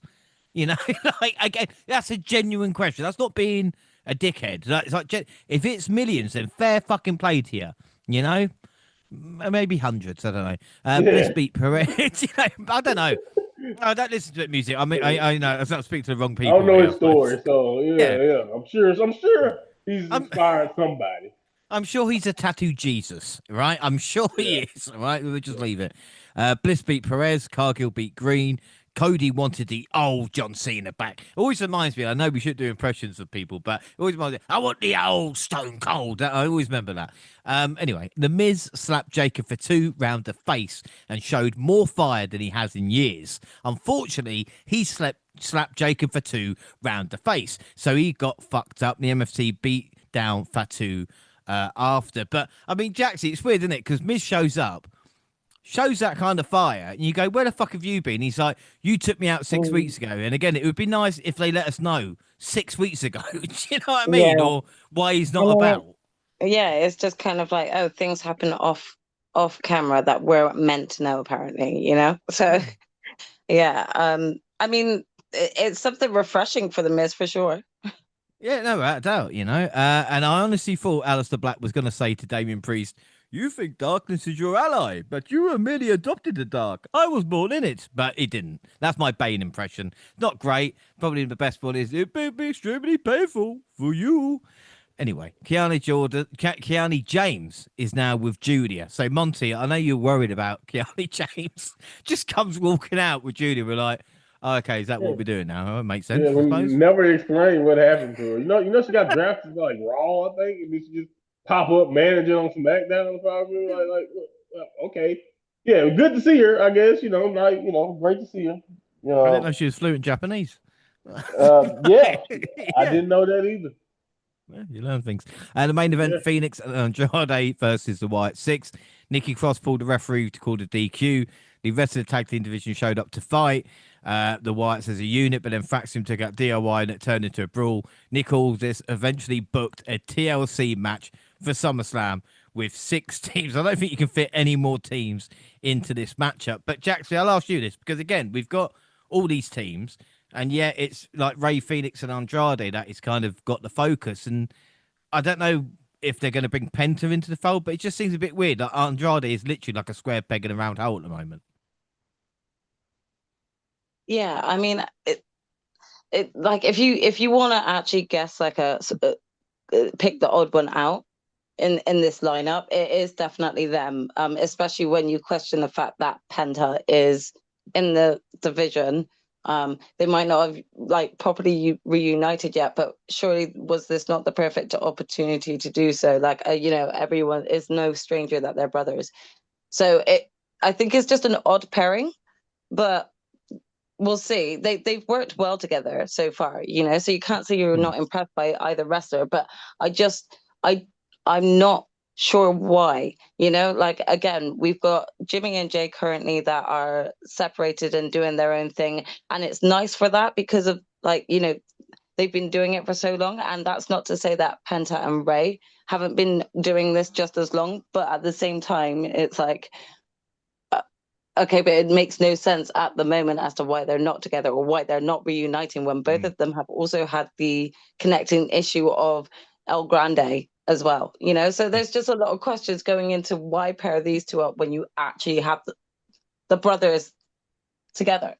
Yeah, exactly. And it's exactly the same as like Zelina Vega not being connected to Andrade. I know it's like, oh, don't go back to the past. But, you know, Andrade was the last time he was relevant was arguably with Zelina Vega. So, again, I just don't know why.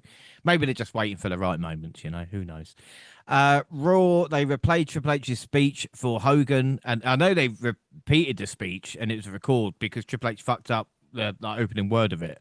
Anyway, got another 10-bell salute. The stills of Dom and Punk were quite something, I would say. And Bischoff was there this time.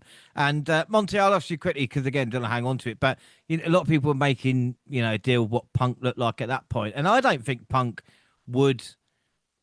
Again, I think he snaked his way in so much. I don't know if he'd affect that kind of corporate look he's got now, if you know what I mean. Yeah, I mean, I don't really have a problem with the way he looked. I mean, he did what I'm sure a lot of those people were doing. You know, you try to be respectful in that moment. You know, we all know how Punk felt about Hogan. He got his interviews from many moons ago and talked about him like that recently. You know, I'm pretty sure if Seth Rollins was there, he would have did the exact same thing. So I just think, like I said, people hold Punk to an unrealistic standard. And like when we talk about WWE Unreal, he got criticized for that. And I'm just like, at this point, I believe we have too many people who saw the rebel that he was and thought that means he did not care about WWE at all. He's not wanting like it's. I got a whole rant about the way people talk about Punk because it just don't make sense to me at this stage of his life and whatever because he is still a human. But yeah, man. I mean, I don't think it was that big a deal. I thought a lot of people you could see were doing their best to kind of just be as professional as you can be while you had to do what you got to do. I don't know if anybody, and this is another thing. I wonder how many people, especially on the internet, how many of these people actually have a job? Because do you know how much shit that you gotta just kind of grit your teeth or like sit through at work? Usually, it's most of your shift, depending on what you do. So I don't know, man. Punk is gonna get hated on no matter what by sections of the audience. You know, so it is what it is. Yeah, I agree with you. Heyman told Jay that loving your family will get you in trouble, but he loves him. And this led in the main event to Reed versus Uso, ending in DQ thanks to Braun. The OTC arrived to even the odds, but was leveled by Breaker. Braun even mocked one of the Tribal Chief's most famous promos, declaring that everyone works for him now. The Hill stood tall to close out the show after a devastating spear through the timekeeper position that helped build the heat towards the weekend. And then a really weird moment where Bronson Reed took Roman Reigns' trainers. Again, I'm sure there's a bigger moment for that. But I mean, Jackson, what are your thoughts? Because again, it's still odd because obviously how dominant Roman Reigns has been, even if it's like, oh, this has helped building it up to see him taken out the way he was by Bron Breakker. Yeah, I mean, was this the moment that like he also got his trainers taken? Yeah. It all happened in It a was weird just moment. that was a bit of a weird moment. That really took me back to like, and don't get me wrong, don't judge me when I say this, but that took me back to school days. Now, I'm not saying that's what happened in my school. What I'm saying is that is what you would see out of something from school, you know, like someone getting beaten up and then their trainers getting taken by the bully, you know. It's the So street. huh? Let me be the American here and let you know that is one of the most. It's next to spitting in a man's face over here is taking their shoes or robbing them of their sneakers after you beat them up. That's the kind of energy Right. I got from it. So I'm trying to tell you Okay. like the messaging that I think it was. It's like, yeah, no, I'm taking your shoes. Now come get them back. And if you see Bronson, he walking around carrying the shoes at SummerSlam right now. So Yeah. that's used. It's kind of you're right. Schoolyard is where a lot of this Yeah. stuff start, but yeah, it's very street if you know what I mean. Yeah. What just to add to that is like I found it very strange, obviously having had like sort of Roman come back just recently. You're not too sure whether or not this was like a good move against Roman, you know, like, or sort of like where they're going with him. However, that being said, that goes back to my earlier statement of at that moment, like how I had felt about Bronson, and just sort of staying stagnant, maybe. And this kind of reinvigorated sort of like eyes looking at Bronson as well, not just Bron, you know? So who knows what's to come from this, but the statement was made, and like it wasn't just Bron that looked good at that in the outcome of that. It was actually Bronson that really stood out for me, especially with the trainer stealing. But now again, for me, instantly I was like, I need Roman versus Bronson 1-on-1, you know? Yeah, without a doubt. Elsewhere, the first bit of action was AJ and the Kabuki Warriors versus Rox Raquel and Dom at the Judgment Day. Styles pinned Mysterio. Sheamus beat Waller, but it was the Shillelagh that did the damage swung by Rusev. And I don't know if you saw it, but the red mark across Sheamus, because obviously he marks up big anyway, but that looked awful. Lynch and Lyra, surprisingly, brawled. Huh, who'd have thought that? Zayn and Cross had a sit down. If Cameron can beat him, Sammy will say what Cross wants him to. What a stipulation. No, do you know what I mean? Like, yeah, you can say what you're a poo-poo face. Anyway, you got a huge 8-woman tag match took place with Io, Stephanie, Ripley, and Nikki Bella. They beat Green and Hervis and Naomi. And then we got LWO versus JD for the tag titles. A late appearance by El Grande Americano, the Ludwig Kaiser version, and a second masked individual who suspiciously looked like Pete Dunne. Ultimately proved too much for the challengers to overcome, allowing Balor and McDonough to score the win. Monty, man, are they just, is this a rib at me? For my NXT UK guys now, that they're just going to mask them up? Yes. Yeah, right. Getting at me, right. great breeding America. You can't do Americano. What would the name even be? I don't know. Are they even gonna care that if it is Pete Dunne that he's British? They don't care about Ike. They don't care about Ike. That's so. Oh man, I don't know, man. I don't even know where we're going at this point when it comes to this. You just be like, oh my gosh. But Grand American Kano, the gimmick, if you didn't know, is very, very over in Mexico. Mm-hmm. So I don't think we're gonna see less of this stuff going on. So yeah, we got to deal with it, Jay. Oh, good. I'm looking forward to Triple Mania. That'll be fun coming up. And finally on Raw, Gunther and Punk had the final face-off. The straight edge superstar responded to the ring general, telling him it dawns on him he doesn't want to be world heavyweight champion. He needs it. I don't drink, I don't do drugs, but I understand addiction because that is my addiction. And he pointed out the world title. You're right, I don't deserve to call myself best in the world. I've earned it, the number one contender said. Jaxie, I mean, what are your thoughts? Because again, we've spoken about it.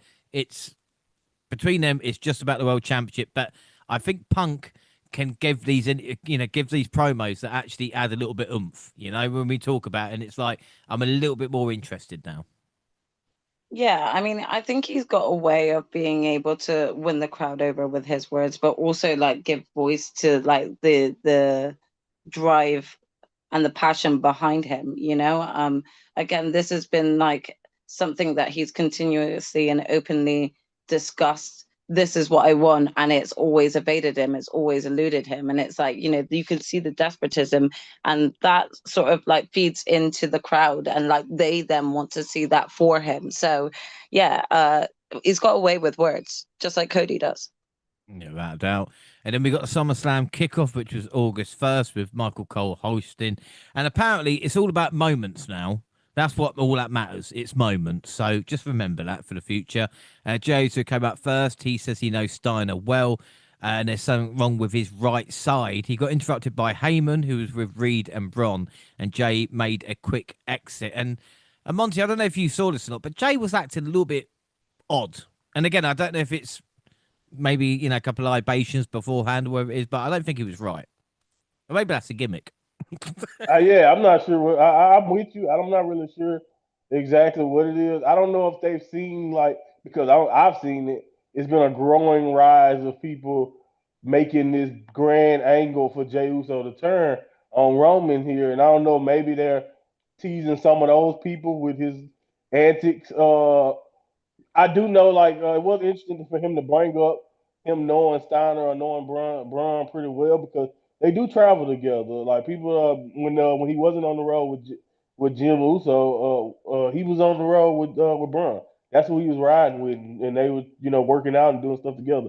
So they do have a good relationship outside of what they're doing on TV. So I do understand some of the theories. It's just I don't know how much I agree with Jay trusting Paul.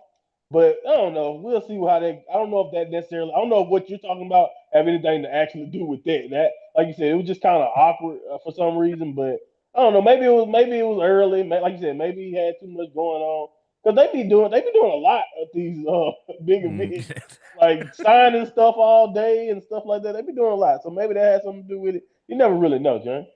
No, I mean, this is the second SummerSlam kickoff, for fuck's sake. Do you know what I mean? So, Exactly. I understand that.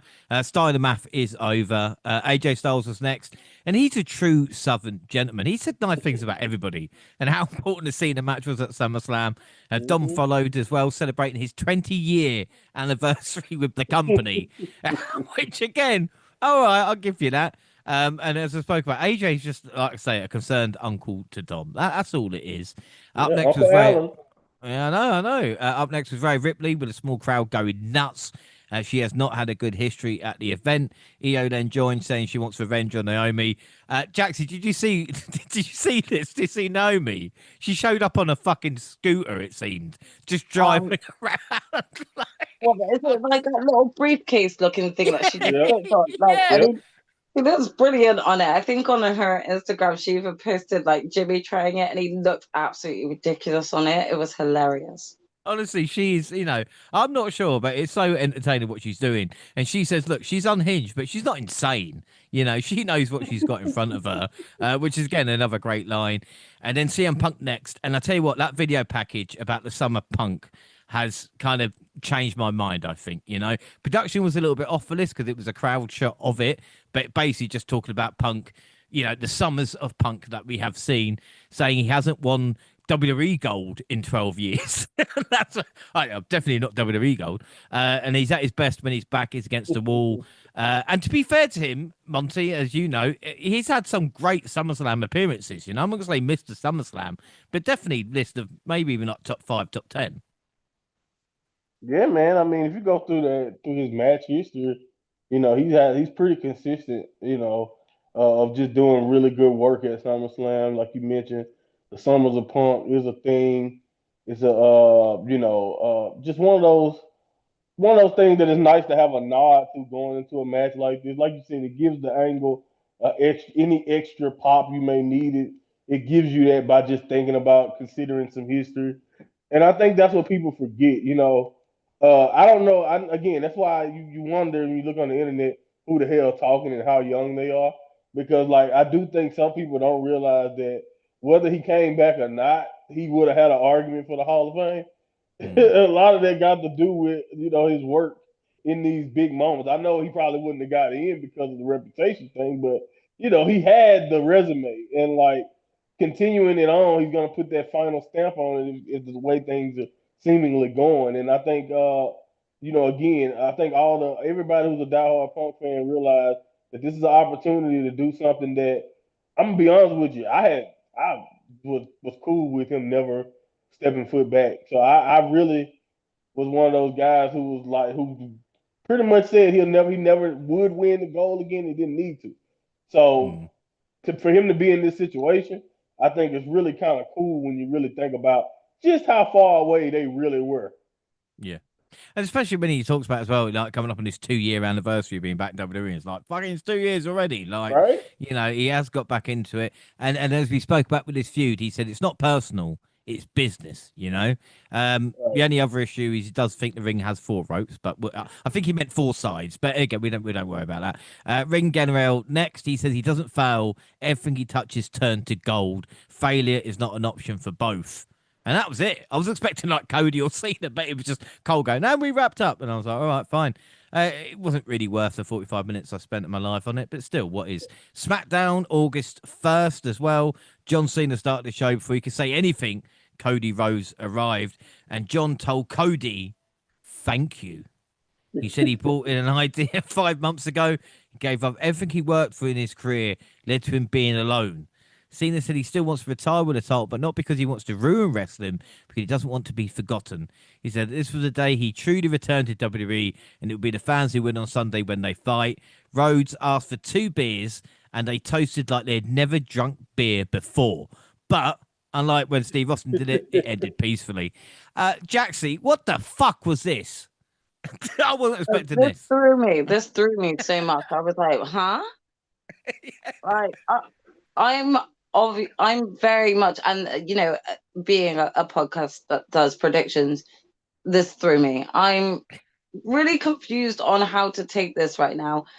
Either John is doing a very good heel job at like trying to sweeten up the enemy before taking him down, playing mind games as such, or like they've done like a complete 180 and now try to turn him face. I'm not too sure. This was confusing. It was so confusing. Like, I mean, Monty, it wasn't even like he just came out of left field. Like, I don't know if they just discussed the idea, wherever it was, but it was just like, where has this been? I loved every second of it. Man, I loved every second of it. That damn John Cena, man. It's just one thing I will say. It wasn't because like I missed it while he was doing this heel run, but it's just like, in my opinion, for him to get that whole entire arena to not be looking at it as confused as you just pointed out, we all should be. He had that whole arena seeming not confused. You know what I'm saying? Like they were all they fell for every line, hook, line, and sinker. He was immediately him, and it just shows you just how natural that character he played for so long really is for him. So I just thought the promo itself was genius. Now, what are we getting from this? A swerve or where we're going? It definitely threw a monkey wrench. But that's the reason why I love it. I love it because a match to me that I'm not gonna say it wasn't interesting, but it was just like, okay, I figured some shenanigans or whatever. Probably it's a street fight. Anything can happen. You already had the anything can happen element, but now that we're gonna possibly get John Cena running to the ring and being John Cena coming into this match, whether it's all for show or not, it does your brain in, doesn't it? It just make you be like, wow, I got so much to consider now, way more than I did, and I think that's what I love the most about it, because something that was already you can go either way with it is now even more like, wow, I don't know where we're going, and I can't wait to see what they decide to do. Because if it's a swerve and it's well executed, I think I'll give them points. But if we do something else here, or however we come out of this, they got a chance to do something really good.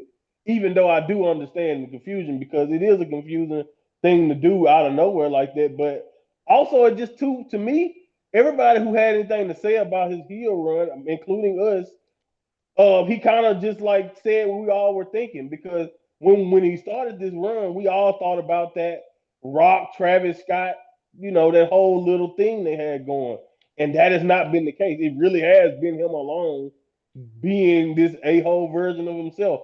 So he touched on a lot of truths that made me wonder, hold up, this might be legit. So it was just well done all the way around, man. Yeah, no, it's really, really good stuff. Elsewhere on SmackDown, Julia beats Zelina Vega with the US title on the line, and a really good match. A couple of issues here, but still good stuff.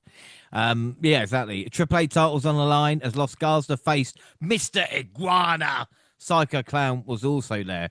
Jaxie, did you? I don't even know if we spoke about Wells Collide. I mean, did you know Mr. Iguana? You must have seen some of it, because otherwise it would have been a real shock for him to show up on SmackDown. I did manage to watch that and watch like sort of live, be terrified by him and everything.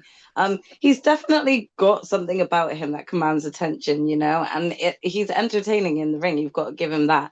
I mean, the use of the Mr. Iguana, it does give me, sort of is it Mankind vibes, who did Socko? Yeah. But yeah, like, he's entertaining, to say the least. We'll see like how much we'll see of him on WWE, but I wouldn't be inclined to not want to see him again, Yeah, without a doubt, yeah. Another interesting thing as well, Damian Priest and Aleister Black ended in DQ, with Aleister Black tapping into that hillside and beating down Damian Priest and hitting a Black mass kick. And then Talatonga had his first match versus not so big Jim Uso. He won, but we see Jacob arrive and beat up the MFT again. And that was all I was interested in. I think that SmackDown just finished then, Monty, didn't it? I think that was it. That was a Talon match, and then that was it. There's nothing else, was there? Jelly Roll and Drew McIntyre and the crew had a segment. I don't know if you saw that. No, I didn't. No, I was thinking ears, la la la la la la la. Just the last 10 minutes of SmackDown. It's fine. Great. Right, so that's it then. So, Jaxie, I'll ask you this question. What have you thought of the build up towards SummerSlam? Because, like we said, we had a really busy weekend with All In, which Evolution, Saturday night's main event. We've caught all up that. We're on the precipice to doing predictions. So, what have you thought of the build up to SummerSlam? I mean, the build up has been there, so you have to give them that. It's just, yeah, I still wonder as to why we needed to do so many matches and make this a 2-night event, and it does leave me wondering whether or not this will become a permanent thing, kind of like WrestleMania. But yeah, I think going into it, there are a few matches I am eager and keen to see, especially with the amount of build up that they've worked towards on it, and we'll get there I'm sure with predictions. But yeah, it's been okay. It's been much better than what WWE have previously done so far. Yeah, without a doubt. All right, so let's go to then predictions. We'll start obviously with Saturday night, the card in front of us, and we'll work down and up if you're not. That makes sense to me because I'm looking at it right now. So we'll start with Sami Zayn versus Karrion Kross. Monty, this is interesting to actually get on the SummerSlam card. Again, not really surprised with Sammy, but with Karrion Kross having two PLE matches in a row, he's going to get nosebleed soon, Yeah, man. Again, I talk about all the time how Triple H hates the internet, but he does seem to be listening in this case to the Cross fans out there and giving him this spot. I don't mind it so much because it is one of those non-title feuds. I do probably would prefer like maybe Sheamus and Rusev, but I know they don't have the actual like story that Sammy and Cross have been trying to tell. I don't know, man. This is actually one of those matches you can kind of see going either way. But to me, this is the thing that makes the most sense to me. I know the internet loves Cross. I get it. He's done a great job of getting himself over. But I think the logical thing for me, for where I see Sami Zayn going, is Sami Zayn is going to win this match, and he's not going to be able. He will not admit he's wrong and move on. And I don't even know where you go after that. Where do you go after Sami says, "Oh, okay, you were right, Cross," and then like that's it. I just don't see it happening. That hasn't like again. I just don't. That to me, that's not an ideal story as much as making Cross, who feels like he's a puppet master, say that he was wrong. That's my thought process on it. And also, I just feel like Sammy, when he does get over the mountain, I want to see him do it as a babyface. I don't think I need to see him do it as a heel. He's been so pure and so good in that role. Him overcoming as a babyface is more satisfying to me. But I don't know. We'll see how it goes. But I'm sorry, I know this kind of long-winded, but I think Sammy is the pick. No, that's fine. No, because again, some of these matches are quite interesting, aren't they? And again, Zayn and Cross to see each other facing, with the result of the last match as well. Jaxie, you've got double work as well because you've got Gina's, haven't you? I do indeed. She sent them to me earlier. Okay, awesome. So if you give me your prediction and then Gina's afterwards, and then I'll jot both down. Mm-hmm. Oh, yeah, okay. So this is for the family. So again, I chose wrong last time. And I don't know. I feel like that this has been a bit of a slow build up, but I feel like there's a story brewing there. And so for that reason alone, I myself am going with Karrion Kross for the win. Mm-hmm. I'm just going back to purple. Sorry, she's also gone Karrion Kross. Yeah. Now I'm going to go Karrion Kross as well. The only reason I've gone for it, and again, it's going to sound really, really silly. Obviously, Zayn is injured, but probably come through that. But they've already had this is the second match. Cross Card needs a victory to have that rubber match. Might not happen. Again, Cross's contract's running up in August apparently, so this might just be it. But yeah, I've gone Karrion Kross with that one. Next up is the tag team titles on the Women's Tag Team Championship. Raquel Rodriguez, Roxanne Perez versus Alexa Bliss and Charlotte Flair. Jaxie, what were you going for in this one?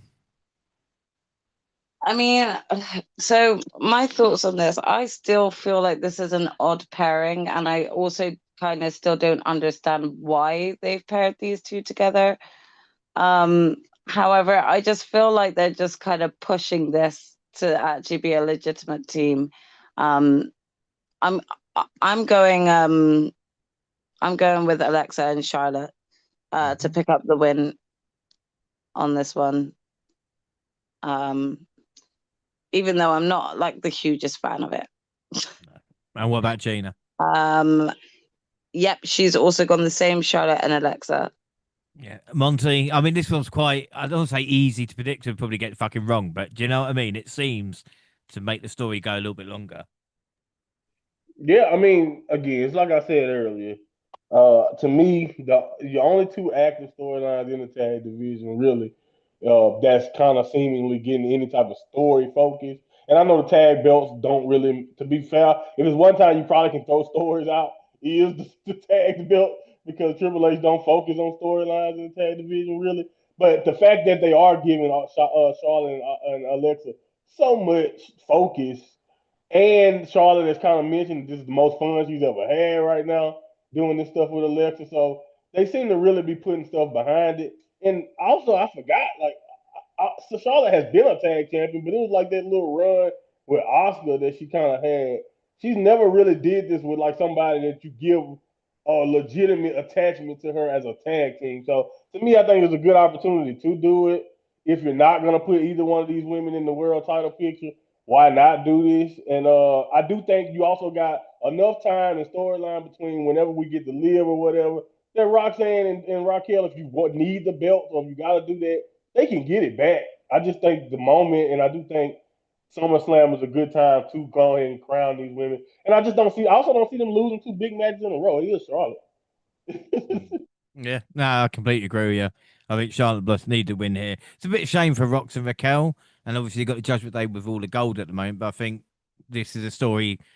In a month's time, they can switch the titles back, can't they? With Charlotte turning on Bliss or whatever it is. Also, I want to add they've had like 5 defenses and like this is the most they've ever defended it. So like I do think some of that activity is to legitimize the reign a little bit before you pass it over. Maybe I'm tripping, but like they had 3 weeks in a row. Like you said, even the Bailey match was like a forced title defense.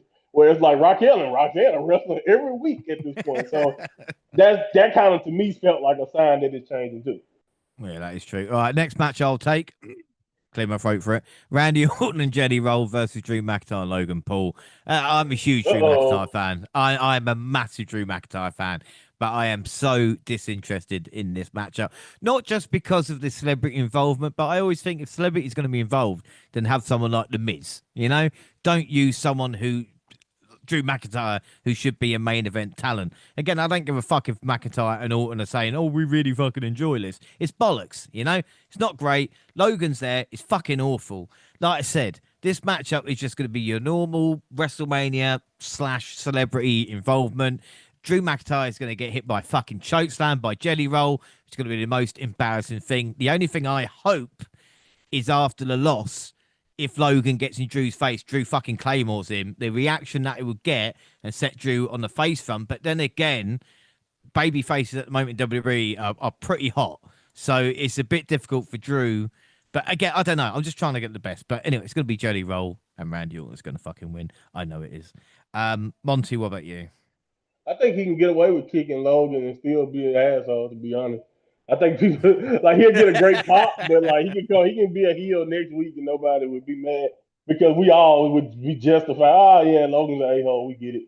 But anyway, yeah, I'm with you, man. I don't see the celebrity losing, man. Especially with a guy like Randy, he can finish the match at any time. I'm with you. Either it's gonna be a choke slam to Drew or one of those. I think he did a black hole, boss man type of slam too. So that's probably gonna happen. I think Jelly Roll is gonna do something that's quite kind of sort of impressive because I will give him this credit. I give every celebrity their credit. But like from what I've been hearing and what he's been saying on podcasts, He's been getting in shape. He's lost a lot of weight. He's been taking this very seriously, and I do like that in a sense. But I'm never gonna put too much stock in the celebrity matches. So but like I said, at this point, the way, like you said, what you said, James, it's all about moments, and I think this is the definition of where WWE is when it comes to that point of view. Is that even if we are killing off or making one of our biggest or best heels look weak in the process, at least we got this great moment. So we're gonna keep moments in this, and Jelly Roll and Randy will win. Yeah, exactly. Jaxie, what are your thoughts?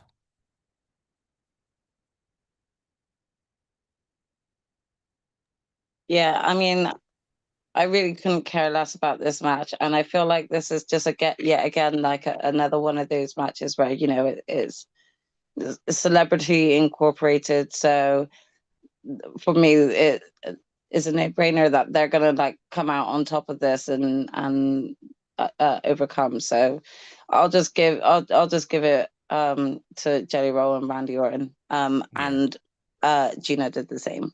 Yeah, I was thought so as well. Up next, Roman Reigns and Jey Uso versus Bron Breakker and Bronson Reed with Paul Heyman. Now, Jaxie, has your opinion on this match changed from the past couple of weeks after what has happened to Roman Reigns and Jey Uso? I mean, it definitely feels more personal, like in terms of the involvement of Bronson and like the lack of involvement of Seth for sure, This felt ultimately like this was going to be the outcome match that was going to be featured on SummerSlam with the return of Roman Reigns before SummerSlam as it was, and this was a quick way to kind of bring him into that transition. It is an interesting one to see where things go from here. But I mean, ultimately, with what just went down between them, I can't see Roman not coming out on top and teaching Bronson a lesson. So I've gone Bronson and Jey for the win, and so has Gina. Gone Roman and Jey, yeah? Not you said Sorry, Bronson. I yes, just want Roman to, and Jey. yeah, Freudian slip or anything like Yeah. that.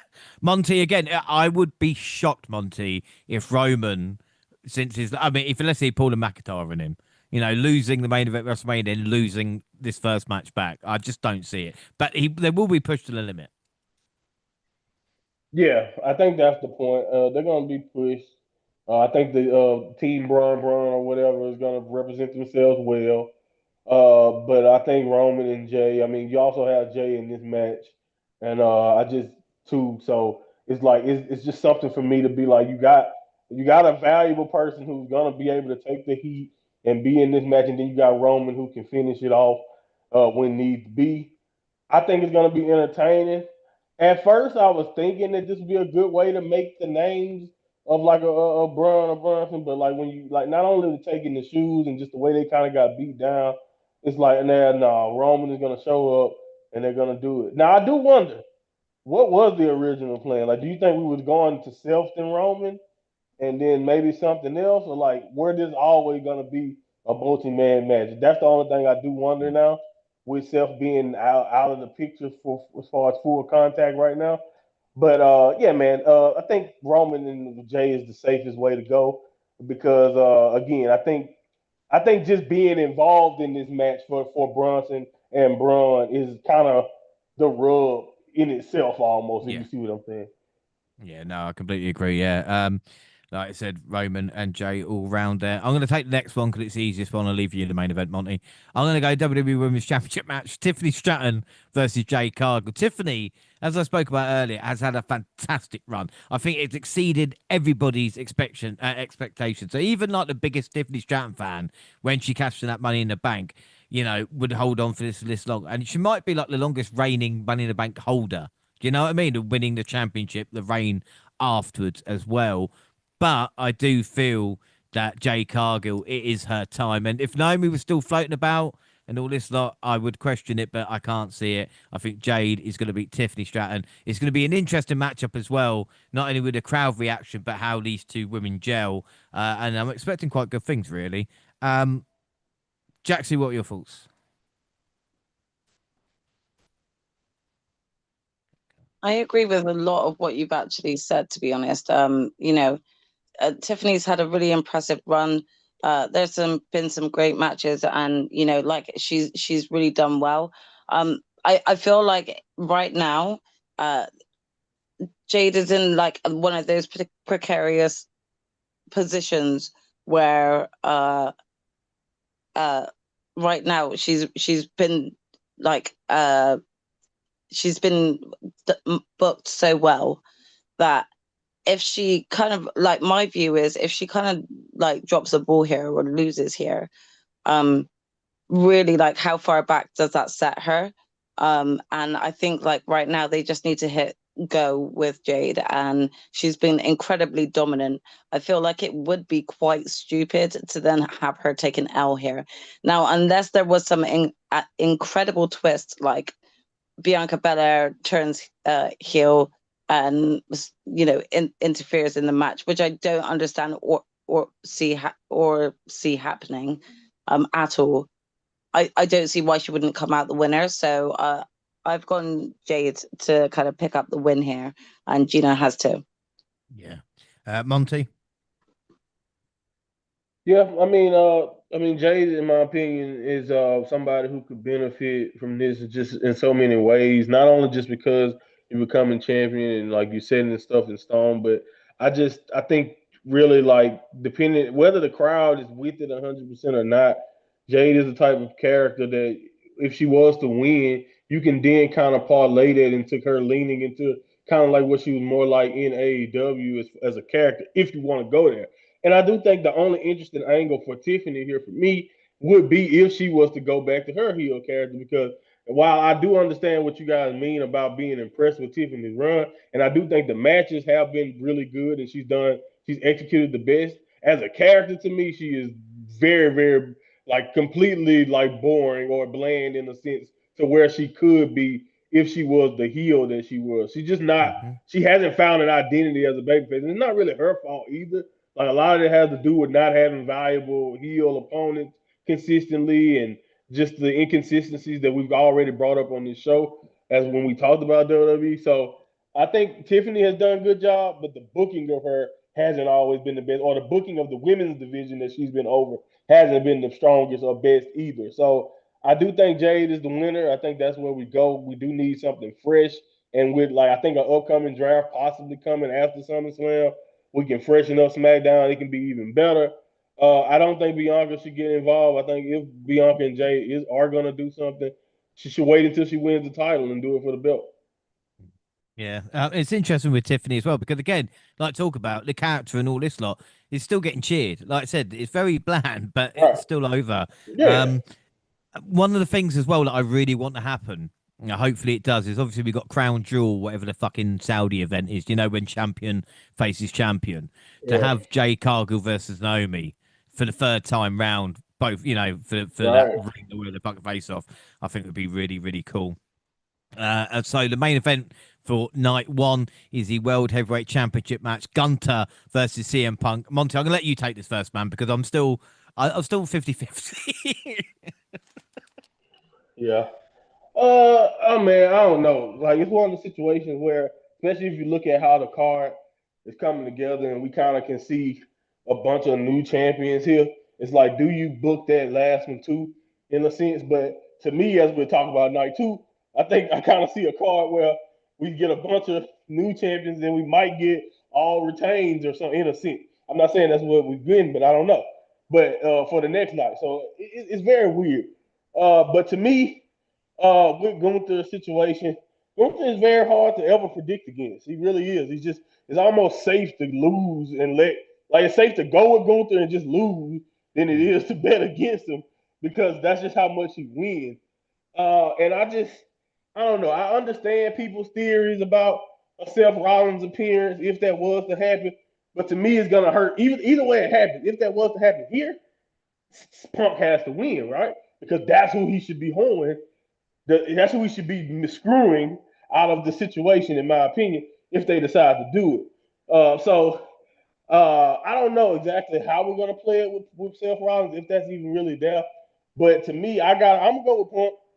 I'm a little biased here. It'd be nice to see him with the world title, even if it is taken away from him too. I don't know if that's where we're going, but if that's where we are going, I'm down for the ride.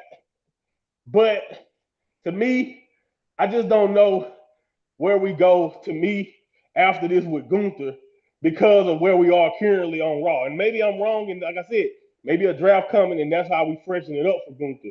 But to me, it's like, especially since we don't know when a Dragunov or somebody like that is coming back, who is the top level babyface that's not Punk or like Jey Uso that he haven't really fought that we can believe is a true contender? I mean, I guess you can go Penta, but like after that, where are we going as far as baby faces currently for Gunther, which would be, where we would go next for him, right? But for Punk, in my opinion, I feel like you got, of course, the Braun, you got other options, you got just fresh matchups you can make too for Punk that can, as a fighting babyface champion, if they decide to run with it, or of course, like I mentioned, you got the Seth angle to play. So I just feel like there's more options with Punk, and to me, I hate going against Gunther because again, he never loses. But to me too, I feel like SummerSlam, him losing, wouldn't hurt as much as same thing, kind of like with the Jey Uso thing, in my opinion. Don't kill Gunther as much because again, it's kind of like we talked about as far as like him overall. Like he's only lost like 4 times in his career. Yeah, but how do you do it? That's the thing. I mean, Jaxie, I don't know about you, but it's like, how do you do it with Gunther? Do you have like the Anaconda Vice and him passing out again? Because again, I can't fathom like him getting pinned with just like a GTS, even though that could. Yeah. Pulling a center out. Yeah. I just don't look what they've had. Yeah, Sammy had to pull out center out, didn't he? Yeah. I mean, it's really difficult to kind of imagine like how Gunther could take an L here, and I am taking a risk by choosing CM Punk to pick up the win here because, I'm not too sure, but I feel like, as you guys said, there's more potential for matches across like Survivor Series with Punk potentially being the champion, and the sort of opponents he could be facing compared to like what I can envision right now for Gunther and potential opponents right now. But I could just see this maybe like being one of those things where it's like 2 GTSs and then one more top rope GTS or something ridiculous like that. Yeah, something crazy. Or just something like that. So I'm taking a risk, but I'm gonna go with Punk here. But I wonder, this isn't like a prediction, so my prediction is Punk, but I do wonder if, and there's a part of me that wonders whether or not they're making a bigger deal about Seth Rollins' injury. And if they are, I wonder whether or not the moment that Punk wins, Seth could potentially just run in and cash in. That's a thought of mine, but that's not a prediction. I'm going with CM Punk to win, but I just wonder if, we'll see. And then Gina's what has she put? She's gone with Gunther to retain, and she's actually put a note here saying Seth is going to come out and fuck things up for Punk, continuing their feud. But this is the thing. The Seth Rollins is a big thing, and I'll tell you what, if he cashes in tonight and they have played us with this, then it is one of the greatest kind of stories or swerves they've given the fans in a long time. It also just continues that reign that Seth has at really being the most opportunistic with his cash-ins and giving the most stunning, like surprising cash-ins, I would say, because this would be a big surprise no one's expecting. So it would be imagine Punk hits that fucking, the second or third GTS, goes for the cover before he does, burn it down, and Seth comes fucking running out. Do you know what I mean? Costing Punk. But like even more so, what if Seth like allowed him to win just so Seth could be the one to take it from him and pin him? Do you know what I mean? I could see Seth being that petty, that he legit waits until Punk gets the 1, 2, 3. The moment Punk's music starts, Seth's music interrupts immediately, and he just comes in. Like that to me would be something that Seth would do. If this injury is actually being over dramatized for this reason. So But who right, knows? let's say he really was like at least kind of hurt, and like he just, but it's not. He won't be having to wait as long as they probably think or Yeah, thought at first. but what if That's they an decided to excellent way run to with do it? it because he don't have to be that physical. He just come in, do a stomp, or come in and get like Bronson them beat him up, however you Yeah, want to do it, and then he just wins the championship, and you yeah, still can protect him because how many absent? Look at Cena. I mean, like we don't have everywhere. The world champion don't fight on Raw or whatever mm, anyway consistently. yeah, So you can still protect self and do it, in my opinion, until he's ready to actually defend it and get in the ring if it's yeah. like I said, a lesser injury than they thought than they think. Well, Mm, I got a couple of things, right? First off, let's not forget night one of WrestleMania where we thought it was Punk's time and it was Seth Rollins that basically took him away for that. And now look, night one of SummerSlam, will the Here same we go happen? again. But my only issue with Seth, and again, they've not announced how long the injury is, and usually by this point they would have announced something. Do you know what I mean? As in, if he's had an MRI, whether it is, even if it's swelling's gone down, he would have had a scan. We would have got certain months time. Maybe they haven't done that. My only thing nagging me about why Seth won't cash in is because of LA Knight. If you look at LA Knight's drop off since Saturday night's main event, yes, he was involved in that gauntlet match. He has not been featured since. Yeah, And in my mind, it's like the Cross and Zayn match maybe would have been LA Knight versus Seth, because obviously Knight got the win in the first one, and then they've redone it then. I don't understand why LA Knight is just not but featured that's at all, that's what you made me know? think he was hurt for real because it's Yeah. like because I'm like you drop you end the storyline earlier than it was meant to be, and like you don't know what to do with him. If you see what I'm trying to say, why? Yeah. Because you had plans and it's gone. That's what my theory was originally. Like, where does he fit in now? After the injury, but like you said, it's 100%. He can screw it up, like you said, in that fashion because it would make sense. It would Yeah. make sense. Well, I'm gonna go see him Punk. I'm gonna Summer of Punk.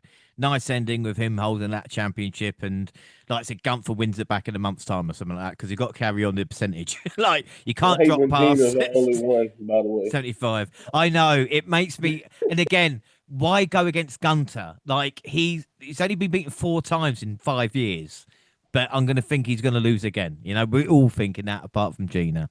So that's night one. Should say SummerSlam gets underway in about 35 minutes. So we've got night two of predictions to do, and then we are all ready for the big show.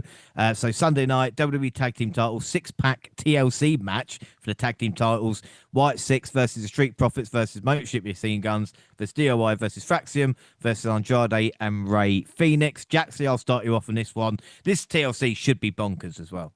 yeah, this is gonna be absolutely crazy. And if this opens on night two, I can imagine it to just be a wild one. Definitely be prepared for this to potentially be one that you need to rewatch just to actually catch everything that went down because there's so many teams.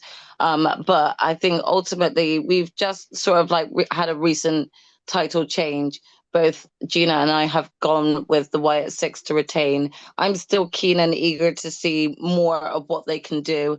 We haven't really had that much in terms of promo material and personality come across in promos yet. So I'm hoping that as a result of them retaining, we may get to actually have a bit more of a creative story come to fruition. So I'm going to keep them in the title picture, and we've both chosen them to retain. Monty? Yeah, this is actually tougher than you think because the Street Profits won their first insane ladder match, and I would like them to win it again, but like just losing the belts as fast as they did is like, oh, okay, we right back to the same square that we were in. And I kind of feel like that about the Y6, but at the same time, it's like where do you go? Like, do you crown Fraxium here? I know they're probably gonna do something to stand out, but like you got so many great talents in this ring in this match that's gonna probably do crazy stuff. It's kind of hard to see where the cards fall. But what decided it for me, and I don't know if anybody considered this, but I know we got 12 people out there, but this is a ladder match. The Y6 got numbers on their side. Like I mean, I'll be if Uncle Howdy and the crew all don't get involved, I will be very surprised and like disappointed because you had the numbers on your side. So I think that's going to play the factor. and that's why the Wild Six will most likely retain, despite so many contenders in this one. But if we do crown a new champ with Fraction or maybe even Andrade and Ray Phoenix, I mean, I'm pretty sure with the story, us getting there is going to be so insane that none of us will really complain. But yeah, I don't know about hot potato. I mean, these belts have changed the hands over the last however many months, what, 6 or 7 times. So I don't know if we need to keep hot potato in it, but this is the perfect time to do it in a 12-man ladder match. I don't know if I sound like an old guy, but the first few TLC matches were always title changes, but I just feel with 6 teams, there's not one face team that's kind of sticking out. Do you know what I mean? Yeah, that's my problem too. Yeah, there's not one team that I'm going, oh, there. Like you said, I would love to say Fraxium, but they haven't got the momentum to get that kind of big pop. And like you said, with the White Six there, I think it's going to be hella fun. There'll be loads of fucking, shit going on. Like you said as well, if it starts the show, it should be really, really good. So, yeah, I think we're all going to go White Six there. Women's Intercontinental Championship, no disqualification match. Becky Lynch versus Lyra Valkyria next. And Monty, again, this is a difficult one because let's not forget, if Lyra loses, she can never challenge for the title again. Yeah, and I think that stipulation definitely made me consider Lyra way more than I was going into it. And that's the one. This is one of those matches from night two, kind of like the main event, where I'm like, I can see it going either way and working out, and because the art kind of started at Mania, and then here we are at SummerSlam, where Lyra, getting a victory and getting right back onto the mountain. But then betting against Becky Lynch in this situation is another one where it's kind of like probably not as crazy as betting against Gunther, but it's up there when it comes to it. So I don't know, man. This one I'm still kind of undecided on and kind of making the decision as we speak. So I'm gonna stick with my initial thought and just say that the stipulation will play a factor, and we will that Lyra probably will overcome and get the victory. Even if I can see it going the other way definitely because it is Becky Lynch, but just that stipulation to me just feels like a perfect time for Lyra to overcome it and end up on top. And then I do think if you do win, it puts a button on it, and Lyra is the true beneficiary of all of this madness around the belt.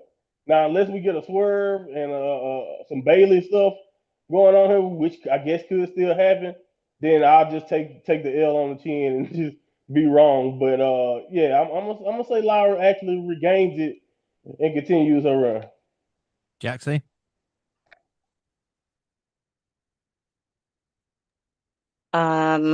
Who did I go? I'm just looking at my notes a second.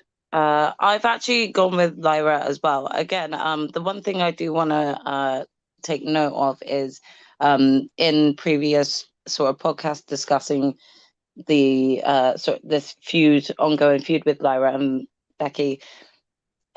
My opinion since has changed a lot, and I think that's especially going back to, I think Monty said it about the work that she's been doing with not just Becky but Bailey too. She's becoming a lot more interesting to watch in the ring, and you can actually see a lot more personality coming out within her promos as well. So yeah, I'm really intrigued going into this match, but I am going with Lyra to take this because I do believe that she could potentially continue making it something, and Becky's given her that platform and that opportunity to work towards it and work hard for it. Gina has gone with Becky Lynch to retain. Oh God. Well, this is the thing, it does make a little bit more sense for Bailey to get involved to screw Lyra. They continue the Bailey Lyra feud, and then Lynch can carry on with the championship with someone else. Because it's just what happens. Lyra beats Lynch, and then what's next to Becky? Does she go away for a little bit? Does she, is it turn her attention elsewhere? Where? What is she doing? But again, I'm going to go Lyra because, again, not to ruin the rest of the predictions, but I don't think a lot of titles are going to change hands, as Monty mentioned. So I'll go Lyra in this one. But again, I wouldn't be surprised if Bailey did show up, Up next, United States Championship match, steel cage, Solo Sikoa versus Jacob for 2. Now, I have been completely wrong when it comes to Solo and Jacob for this feud. And with a cage match, it obviously stops all the outside interference.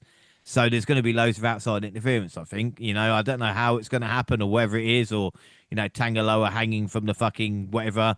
Or it could be a moment of Solo, of Jacob throwing Solo through the side of the cage and winning like that. Yeah. But you know what I mean? Or a moment like Solo just get. I think Solo retains. And again, I think for 2, if he was to just steamroll Solo, I wouldn't probably be that surprised considering how he's done Mhm. with the MFT. But I just go Solo with this one. Just. I'll probably regret the decision. Jaxie, what about you? Um,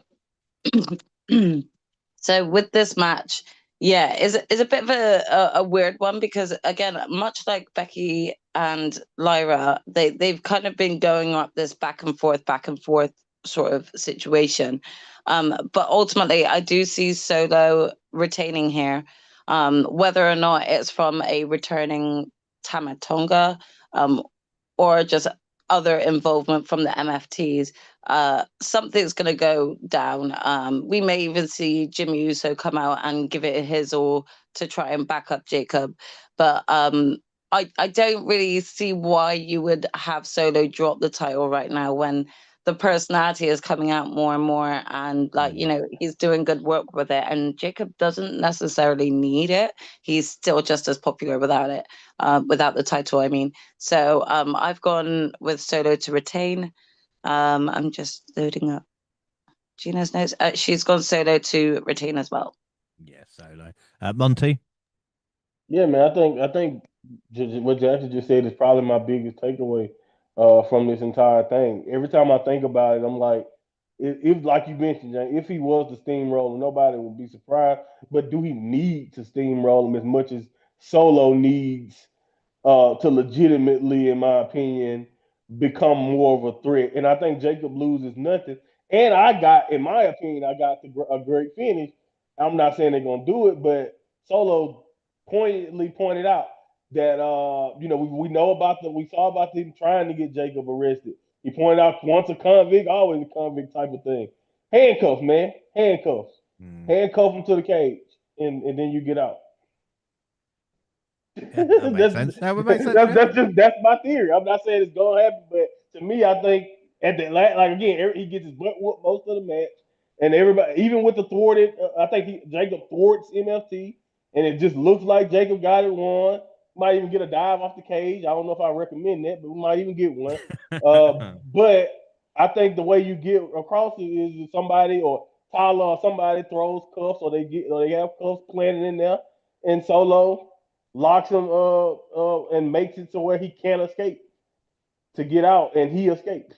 I don't know if they want to go that route, but I'm just saying it's a kind of cool way to kind of tie it together with the angle, and Jacob still gets screwed. That's my Yeah. thought process. But yeah, I think Solo, in my opinion, needs it more than Jacob does. Either way it go, no matter how they decide to do it, I think at the end of the day, this is more beneficial for Solo to win this. Yeah, I agree with that. That's US title Intercontinental Championship. Then Monty, I'll let you take this one as well. Dominic Mysterio versus the friendly Uncle AJ Styles. I love Uncle Allen. He mentioned that this might be his last SummerSlam. So basically, AJ has pretty much said it a long time that his early 50s, he's probably most likely gonna call it quits. So like I think with that being said, as cool as it would be for AJ to get this moment, this is also will be another one of them situations where I'm like, it benefits Dominic more to find a way to snake his way through this, whether it's with the help of Judgment Day or however he finds a way to do it. I think because of injury or whatever he's had going on, we haven't even scratched the surface of how interesting Dominic can be as a champion, in my opinion. Now, unless they got other plans involved or something, maybe it can go the other way. But I truthfully believe that Uncle Allen is probably going to get screwed in some way, shape, or form, and Dominic will prevail. Yeah, no, I agree there. Jaxie? Which one is this? Uh, The Intercontinental title. Yeah, I mean, again, for me, it's a difficult one because I put like I pointed out, I don't really know what direction they're kind of going with AJ, and is a little bit stagnant, for him at the moment. But you can't deny that Dominic's been doing like great ring work with other wrestlers. So this was a difficult one. So Gina's gone with Dominic to retain.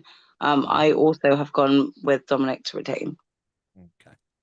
All right, 2 matches left as we're nearly 20 minutes away from SummerSlam now. Always get exciting. Women's World Championship, Naomi versus Rhea Ripley versus Io Sky. This should be a fucking fantastic match. And again, equality Triple H, make one of these a main event then. You know what I mean? At SummerSlam, just saying. But yeah, these three, Io Sky, Rhea Ripley, and Naomi, with everything involved. Again, Naomi is probably going to walk out as champion, just because just cashed in recently. It's a triple threat match. You know my rules of it as well. Who she pins is going to be very interesting because again, EO over Rhea, but I'm not sure about that.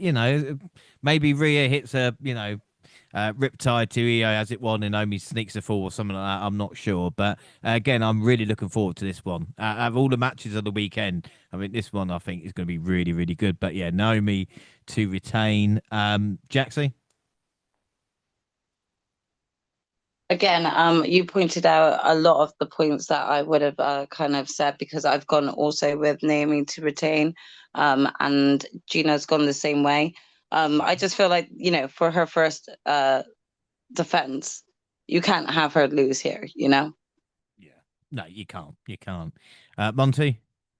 Yeah, I mean, I just think not only that, it's like with all the work she's been putting in as a character, like she's only been on Raw the last few weeks, and every segment, in my opinion, that she's been in has been one of the most compelling and most interesting things. Like she's freshened up Raw, like where been inserted where Liv Morgan was when it comes to Mm-hmm. like being that focus outside of Rhea and EO. Like Naomi has taken that reign and been perfect in my opinion. And I just don't think you stop it so soon. And I'm with you, James. I think honestly, the situation is a perfect. The finish is definitely going to be interesting. Can't wait to see how they decide to do it. But I do think at the end of the day, Naomi has to be the one to win. I would like eventually, whether it's here or not, even I think a great way to call up a Last Legend if they want to. Even though I know Last Legend seems like she's going to be busy doing other stuff right now, so I don't think it's going to happen now. But a great way to call up Lash, or even if Naya gets traded to be on Raw or be with Naomi, I just think that would put this character over the edge if she had muscle too.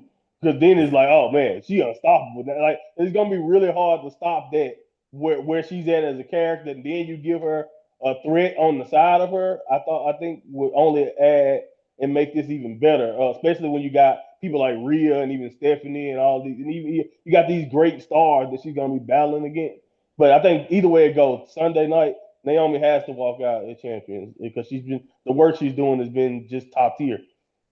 Yeah, but you make a great point. Having that heater there always helps, doesn't it? And someone like Nia Perfect. Jax for that connection with Naomi, even like a Mm-hmm. Tamina. I know Tamina's not around, but she would have been great. Something Yeah, she's been like that. awesome. Just to Yeah. stand there and be intimidating, and take heat for Naomi. It'd be awesome.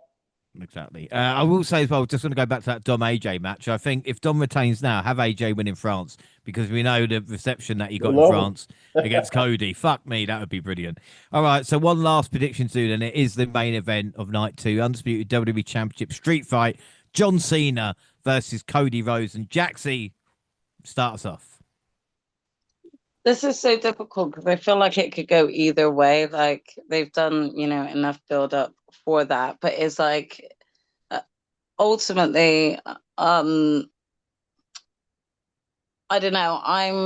I feel like I'm playing it safe, but I'm gonna go with John Cena to retain. I think if this is not his final match yet, um, they could potentially have it. I don't know. They could potentially have it so that someone younger like Braun Breaker maybe even go for it. I don't know. I might be taking a risk with playing it safe here, but I've gone John Cena. Gina has actually gone Cody Rhodes. Ooh, Monty. No, I mean I'm actually very sure about this one for a change, and SmackDown actually confirmed the way I was going, which is what I kind of wanted to ask y'all. I wanted to know, did that weird promo change anything as far as like where you thinking? Because I may have been thinking about this a completely different way after the contract signing that I might be thinking about it now. Like I don't know, that might just be me, but like that promo kind of, and maybe that's the problem. Maybe I'm gonna get screwed because of it, but. I'm sticking with Cena, man. I'm gonna say Cena is gonna retain no matter what, whether it's a big swerve and he still dick kicks him again, or whether he doesn't do it and it's just gonna be Super Cena versus Cody or whatever. However, or we get some type of swerve where the final boss does make an appearance, which I doubt because I know he's doing the Martin Scorsese stuff, so I doubt he's gonna be involved at all. They pretty much tried to bury that if you kind of think about the way they talked about it. But yeah, man. So I don't know, man. I see Cena walking out as champion some way, somehow, and I think we're actually getting a trilogy. I think no matter what happens, I think the third Cody Rhodes match might end up being Cena's very last match later, where where we'll determine whether Cena gets to walk away with it. I could be wrong now, but that's where it feels like we're going after that promo. I don't know what version of Cena we're gonna get after this or how this is gonna turn out. I can't even imagine this finish. But initially, the street fight, I was saying Cody's gonna do whatever it takes and he's gonna take it back. But after that Cena promo and just thinking about it harder, and maybe I'm overthinking it, I say Cena walks out as champion despite it all, no matter what, whether it's some type of heel way to do it or whatever happens. I just don't. I think they're gonna make Cody wait a little bit longer. Well, this is the thing. I thought Cody was dead set. You know, to book the rematch for WrestleMania, to have Right. everything coming, and then there was two things that happened that's changed my mind on it.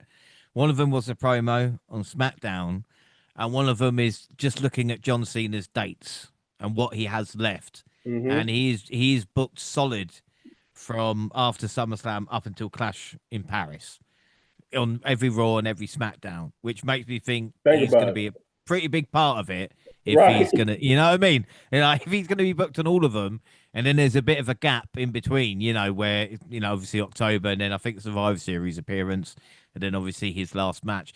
But like you said, Cody has to beat Cena, I feel, you know? Yes. But like you said, I don't see it happening at SummerSlam. I've heard people say it might be a double turn with Cody turning on John Cena. I would be very surprised if that Very was to surprised. happen. Again, who knows? Who knows? But And yeah, I what does think Cody gain, in my opinion, doing it now? Like turning it in the last match, in my opinion, I can probably see.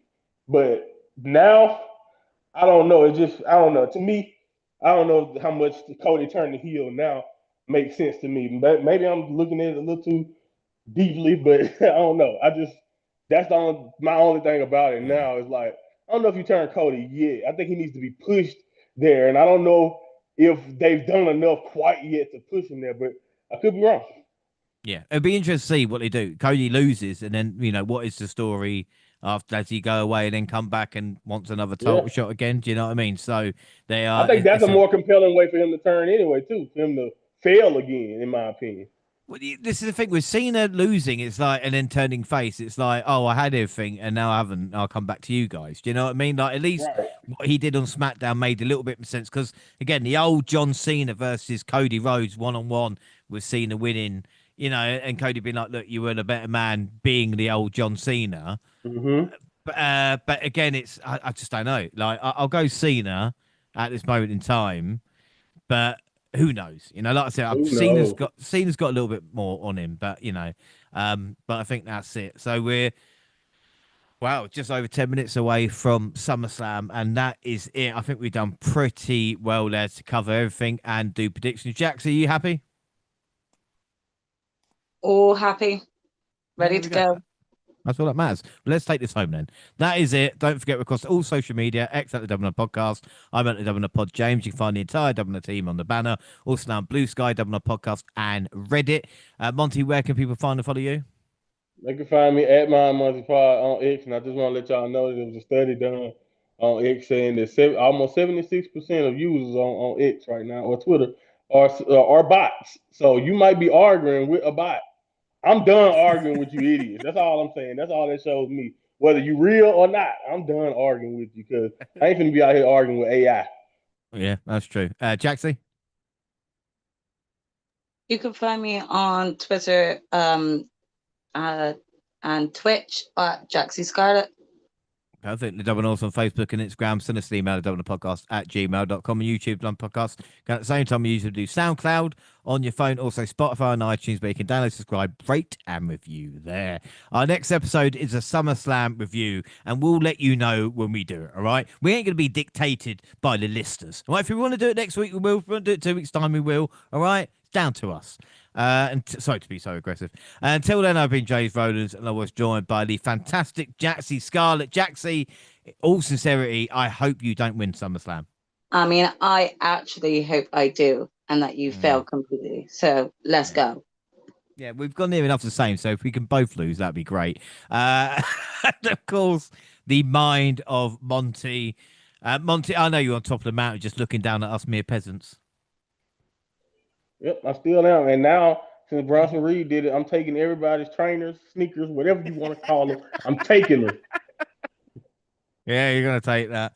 Well, that is it. Thanks for listening, everybody.